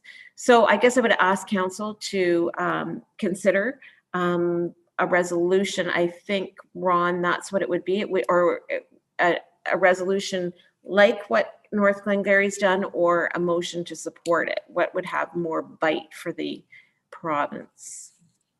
Madam Mayor, if I could make a suggestion, if that's the intent of council, I think what we can do is take that back, prepare a formal motion and bring it forward for council to consider at the November 3rd meeting, if that's okay. And I guess I would just ask if there was any comment one way or the other with regards to that request. It was reasonable, not reasonable, that sort of thing. Councillor Regan? Yeah, I totally support that. Yes, Madam Mayor. Yes. All right. So we can maybe we'll deal with that at the next meeting. If there wasn't any other communications that we received, then I would ask for a motion to accept those for information, please. Councillor Regan and Councillor Westman, all opposed, and that is carried. Moving on to committee reports. CEDC, don't believe we've met. Yeah, no update from the committee. Blue Water Recycling, nothing. Lake Huron, I actually have a little bit of an update. We had our meeting last week, 2 weeks ago. And we passed our budget. And this will be of interest to Catherine and to Jeff. But we passed the budget, and what that means for the member municipalities, it means a 1% increase from the current rate that we have right now. So that'll be up to 50 cents, 50.42 cents per cubic meter. And it's important to note that as I've explained for a number of years now, Lake Huron always does a projection of 5 years, what they think the rate increases were going to be. So for 2021, when they did that forecast, they were forecasting a rate increase of 3%. So good news, the rate increase will only be 1%. And on a personal note, that was the last meeting that I will sit as chair. And I'll just go back to a regular old member on that board. So happy to answer any questions on that. Okay, moving on. Fire boards, I imagine we'll be setting meetings shortly as we're getting ready into budget season. See a nod of the head there. ABC, A, and Upper Thames, Councillor Westman. Okay, so we're in budget season as well. And I think the ABCA and Upper Thames have sent some parts of the budget to council. If there's any questions on that, we can arrange to have representation come to a council meeting to discuss it. The ABCA is one I can speak to a little bit more informatively. There is a proposed, there is a scheduled increase to Lucan Biddulph. And I want to clarify that was clarified to me at the meeting that it's as a result of our assessment. With all of our development and growth, it has changed our assessment, and that automatically impacts our apportionment. So I'm not entirely certain how the scale works on that, and I'm willing to look into it and learn a bit more about it, as I'm kind of still new at this. But anyhow, there are some areas in the budget you may notice as you read through it where capital projects were deferred, and that's generally as a result of the difficulty getting contractors and services to come in and do the work. So some of those will be deferred to 2021. Some of them will be completed by the end of the year. So it's some of that money from last year or this year's budget will be deferred into next year. So that's not an additional cost. That's just a deferment. So similar to what we do at the township, there's things that just cannot be completed in the calendar year for whatever reason. This year, it's obviously because of COVID. Strangely enough, for ABCA, we saw an increase in gate receipts at places like Rock Glen. A lot of people wanting to get out, and the Upper Thames has realized a pleasant surprise in that regard too for our parks, where a lot of people are getting out and enjoying the outdoors as an alternative to staying home, and that's improved our gate receipts a little bit. So that's kind of a nice surprise, and that does impact our budget. So yeah, I think all in all, with all the negatives that this year has offered, that these two conservation authorities have done an amazing job. Staff has gone to the extra lengths to do their job better, and we've met this challenge really well. So I think 2021 is going to be an amazing year for both authorities. That's great. Thanks very much for that, Alex. Okay, I guess there's nothing from Parks and Rec this week. Moving on to staff reports. CAO, Ron. Thank you, Madam Mayor. Just a short one. We took up enough time at the last meeting, so we're going to keep it very short and sweet tonight. Just one announcement. Joanne Latta, our longtime employee, is retiring as of next Thursday is her last day in the office. So if anybody gets a chance to see her, please congratulate her. We thank her for many years of service, and we wish her well in her hopefully long and very healthy retirement. So please join me in thanking Joanne for her service. That's great. Thanks for that, Ron. And maybe we'll have to have Joanne join us the next meeting for a few minutes. So we can all thank her for her time with us. Any questions for Ron at this time? Tina, do you have anything? I do not. Thank you. Okay, thanks, Tina. Finance, Catherine.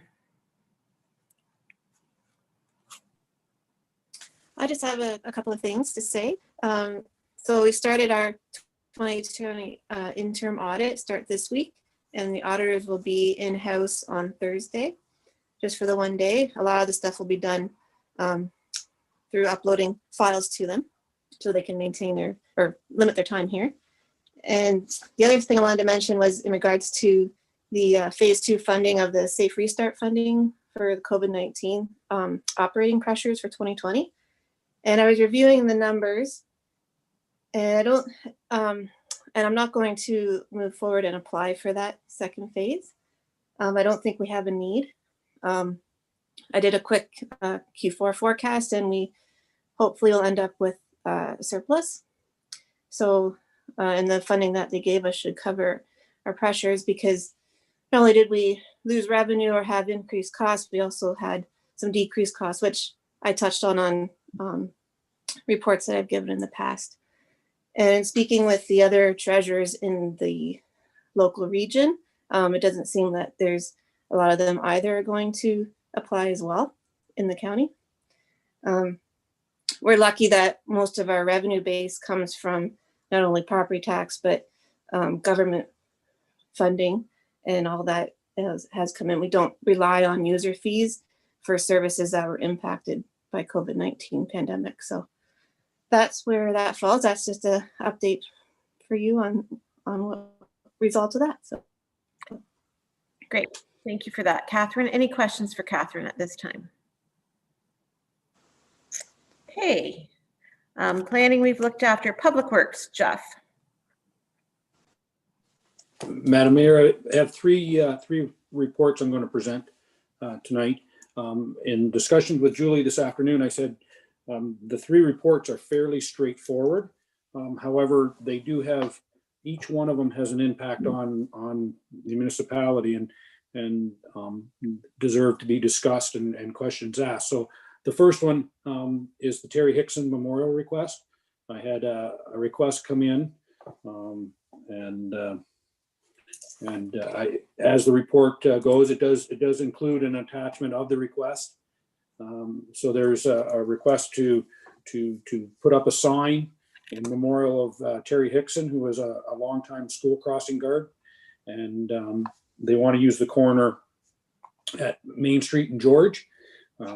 In other communities, and there has been signs like this put up, so it's not against the rules of the Highway Traffic Act by any means. So I've in talks with Pat. We've kept the sign fairly small to present to councils, and we've kept the color so it doesn't interfere with road signs or with the stop sign. So basically, what I'm looking for is their discussion whether council wants to move forward or how council wants to move on a request like this. So I'll open it up to council. Okay, thank you very much for that, Jeff. And I think on the surface, we all think it's a great way to honor Terry. And very generous for it to come from, spearheaded from a local resident. So any comments, questions from council on that? Councillor Westman. Yeah, I concur. I really think this is an awesome way to pay tribute. And do we need a motion to go ahead, or? Yes, I will be asking for a motion. So I gladly make that motion now. To go ahead with the sign. I would second that, Madam Mayor. Yes. Okay, thank you, Councillor Regan. Any other comments from council? then I would call that question to, of the motion to go ahead with the sign request and placement. All opposed? And that's carried. Thank you. That's good. Madam Mayor, the second report is on the Clanny sidewalks. As we know, we replaced the sidewalks last year and did not have enough time to put something together for snow removal or winter maintenance. So we've looked into it, and we did have a couple inquiries, local inquiries in the Clanny area about doing it. We have one that seems is very serious about doing it. So bringing it forward to council, my concern is that for the length of the sidewalk, it is a fairly expensive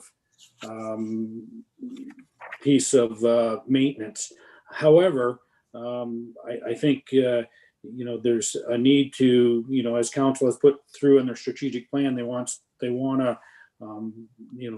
to have equal accessibility to municipality services across different communities. So I think this points to that. And I think moving forward in after this winter season, there's going to be a real look at how we do our winter maintenance program as a whole, and see how we want to move forward with the villages, including Granton and Lucan and Clanny as one. So we do have an option of closing the sidewalks, but I recommend that we go ahead for this winter season. We begin the winter maintenance down there and see how it goes. So I'll leave it up to council for questions on this one. Okay. Thanks, Jeff. Any questions from council with regards to the sidewalk maintenance for Clandaboy? Deputy Mayor. I was just going to say I'm fine with Jeff's recommendation on that for this year, and kind of review it next year for sure and see. So just I think it's a work in progress. So we go from there. So thanks. Any other comments? Okay, there is a motion that we can deal with at the end of the meeting. So. Okay, Madam Mayor, and the third one is, again, I'm coming back to council on this one. I know we've already talked about the Frank Street, but we did delay it through council because we had concerns over when the COVID restrictions came in. It changed up the construction industry. The plan always was to go back after we did the engineering and go back to tendering in the fall and look at a spring construction. We think that's probably the best way of getting a competitive bid. I would like to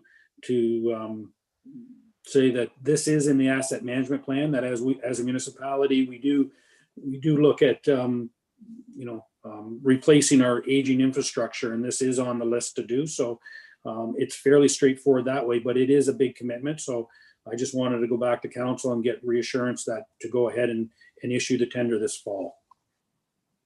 Okay. Again, any other comment or question? Okay. All right, and that there's a motion also that we can deal with later. Okay, and then just on a comment, we did have a request for a drain maintenance come in on the Clayman drain. This will require an engineer to be appointed to do a report on it. So it is my recommendation that we move forward with Spreetz as the engineer to do the report on the maintenance, the improvements on the Clayman drain. So later on there'll be a resolution come through on that. It's fairly straightforward. It's just an improvement. It's not a new drain, but it's an improvement on the existing drain. So and then the only other thing, I'll keep it as short and sweet, is obviously everybody knows the flower program is completed for the season. And I'd like to give a shout out to Brian and Marty. I think they did an excellent job. Excuse me. I don't think people realize how much work goes into it. They think everybody thinks watering flowers is pretty easy. But when you think about how many times they have to get in and out of that truck and in any kind of weather and stuff. So I'd just like to shout out to Brian and Marty. I think they did an excellent job, and I think it was a great season, and I'm really glad we pushed forward when there was a lot of insurance at the start, but I'm glad we pushed forward, and I think it was a great season. So I'd just like to say thank you to those guys. Yeah, that's awesome, Jeff. I think we all echo those sentiments, and we've all received comments either formally through the office or informally. Residents and visitors alike have noticed the flowers, so we're certainly fortunate, and I would agree with you. I think that was a good decision to keep them going, and it offered a lot of brightness to a summer that maybe wasn't what we had hoped for, but it was great. Any questions for Jeff? Deputy Mayor. Jeff, not our road, but I didn't know if you could comment on it. I've had a couple of people ask me, but just on Saintsbury, when the county, it was interesting, maybe just because of where I live, I didn't realize, it looked like a different kind of top coat they did this year there, almost like a slurry, as opposed to just spray painting. I'm just curious, out of interest sake, and I've had other people ask me, was it something different, or is that always, or was I misseeing that? It just was interesting. Looked like a slurry. Almost. And through the mayor, you're exactly right. It is a slurry. It's a tool that is in the toolbox to help extend pavement life. And what it's meant to do is just put a top coat on. One, it's supposed to seal up cracks, and two, it provides a gritty surface to the top of it. It's meant just to extend the life, and the idea there is, with all the construction in the area, they don't want to invest in the new pavement quite yet until so if they can get a few years out of what's there, it's a great bridge. It's a great bridge. So but you're exactly right. It is a slurry seal down on it. Yeah. It's rather than just spray coat, it gives it an extra couple. Yeah, no, it looks good, and hopefully it lasts like they're hoping. Yeah. No, very good. Thanks. Yeah. Any other questions or comments for Jeff? Okay, Lisa, Economic Development. Just a few updates.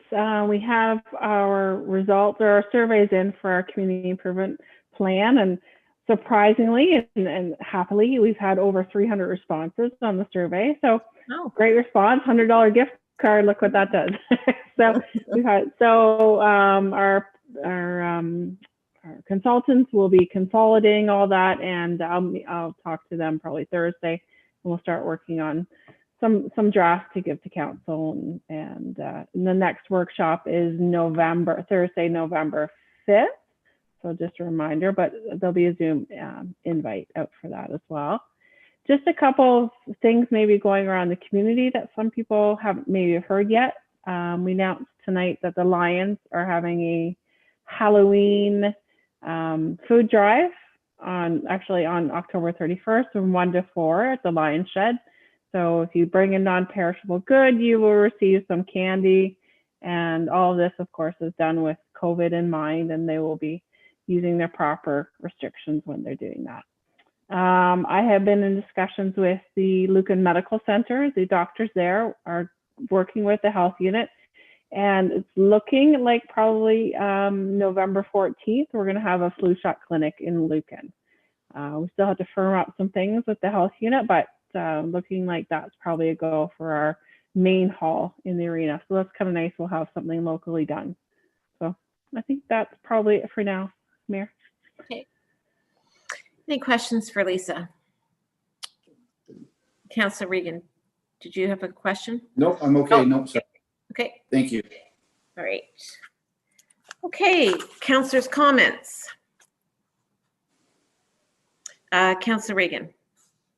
Hi, I just wanted to, maybe Lisa can help you with this. Santa Claus is coming to town, right? And I think there's some information that's coming out soon about that. I saw something earlier today. So I'm very happy about that. And the children and all of us are going to get to see Santa. And COVID's not taking that from us, not in Lucan anyway. Thank you, Madam Mayor. Mm-hmm. Thank you for that, Councillor Regan. Sounded like a smackdown of COVID there with with that comment about COVID's not taking Santa away from us. I'm glad that you have an in with Santa to get him to come. That's awesome. I know people, Madam Mayor. I'll just leave it at that. Yeah, no, we'll look for details as they get firmed up, and that is exciting. Any other councillor comments? Councillor Mastarakis and then Councillor Westman. Thank you, Madam Mayor. Am I able to share my screen here? I'll just be one moment, I hope. I think you have to get, I think they have to give you permission, but I think they're doing that now. I think I can. I can take a moment here to find the right page. Apologize. Can you see my screen? No. Oh. Hold on. Nope. Now? Yep. So last meeting, we talked about saving money on doing things. And I reached out to different contacts I had, and they said the Ombudsman's office is a great place to go for information. And if I take you to the bottom here, it's independent, impartial, confidential, and free. So our municipality can go here, and it actually has a local complaint process that ends up going to the Ombudsman's office. So, and there's procedures and training for staff and so forth. So it actually spells out how to do, what to do, and excuse my rolling here. And it's got to be, it says here, it's supposed to be distinct from the code of conduct as well. So, so these are the source, I guess, for municipalities. So if we're looking to save some costs in the future, if staff want to go to the Ombudsman's office and grab that information, I think that's an awesome source, and that can be now maybe integrated with our other information we put together. And Okay. And one more item on the heels of the Lions doing the Halloween food drive.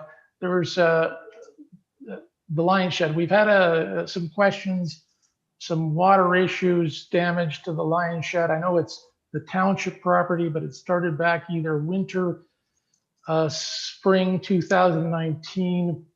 The thought was the problems had resolved. The Lions are telling me the problems continue. They're trying to coordinate a meeting between the Lion president, the head of the Lions car committee, and an appointee from the executive committee that was tasked to bring the team together. But there seems to be we want to get it back moving in the right direction. There seems to still be a water problem there. The Lions are saying there is. Staff are saying there's not. If we can, whatever the question, or there seems to be some miscommunication, if we can get them together in a meeting, call the best person to contact would be the president, Wayne Carroll. I know if somebody else was contacting the Lions Club in regards to this matter, it should be Wayne Carroll as the president. If you could do that and to move this matter forward. I know the Lions donated the shed to our municipality. They take care of all the maintenance. They take pride in the property. There's water that seems to run, increased water flow that comes down, especially in heavy rains. It's created damage to the concrete in the building, and it runs outside of the building. So our car committee folks say it's a danger to slip and fall. It's like a river that comes from the front entrance there at times. And if you step on the concrete, the water actually starts to come out. So our former Reed would like to, Mr. Hodson would like to meet as well and express some of the items he's seen and the concerns, and how do we ensure we maintain the property and correct the matter. But anyways, if staff can ensure that they, I understand, contact Lion president and set up a meeting. And it's in Mr. Regan's ward, so if he would like to attend, I was contacted because my contacts were Ward 2, but I would volunteer Mr. Regan to attend the meeting as well, if you accept. Sorry for the long comment, but if we could set up that meeting to move things forward and ensure The concern is with more water flow, if things freeze up, it may cause more damage to the property over the winter. As you said, I know that staff had been talking to various members, so we'll just make sure that something a little bit more concrete is done. So, okay, thanks for Thank that. you. All right, Councillor Westman. Hi there. Yeah, just it's the firefighter in me coming out. So the winter season seems to be approaching. A lot of people will wait until the last minute to change into their snow tires and so on. So I'm just putting my 2 cents out there. Just remind people to get their snow tires on before the snow comes, so we don't have the meeting of the summer tire club in the ditches around the area. Also, reading Emergency Management Ontario's website recently, there's the reminder for everyone to have their 3-day kit in their home, so that, you know, have 3 days of water, food, and other provisions and medications and so on. In the wintertime, we lose our power, and many members of council will remember Snowmageddon wasn't that long ago. So where we lost power for nearly a week in Lucan and over a week in Granton. So just a reminder to everybody to be prepared, and that's the Boy Scout leader in me as well. So just that's my 2 cents on the subject. Thank you. Okay, thanks for that, Councillor Westman. If there aren't any other comments, then we will move on. No changes to budget. Any notices of motion? We'll move on to our formal motions. Okay.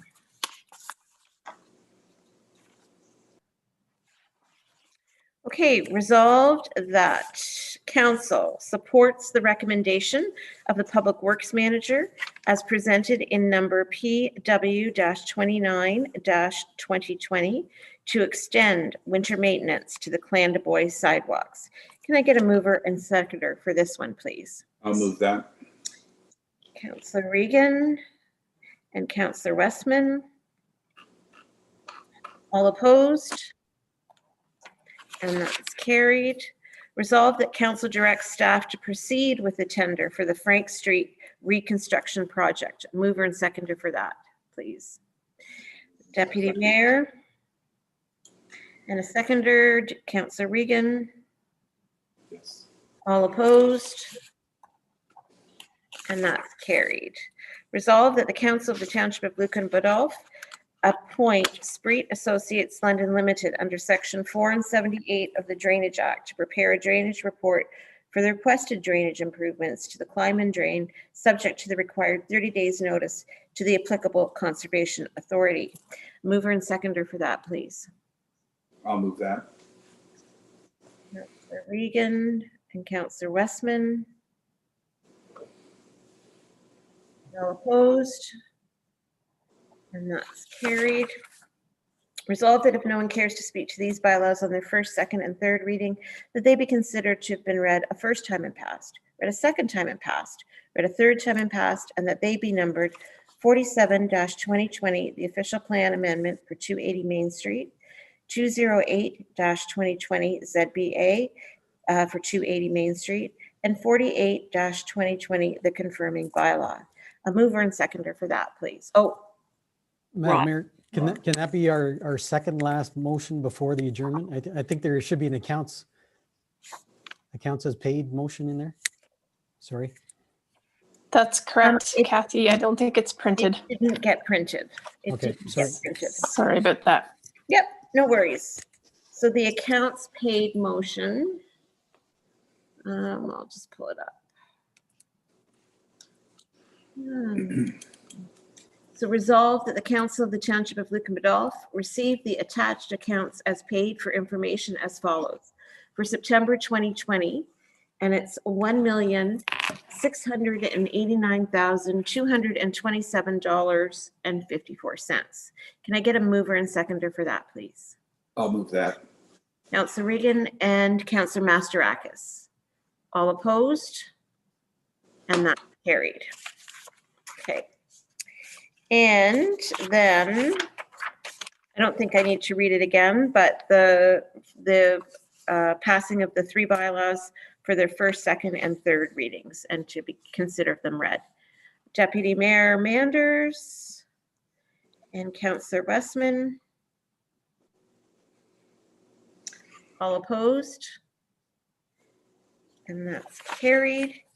And resolved that the council meeting be adjourned at 11 minutes after 8.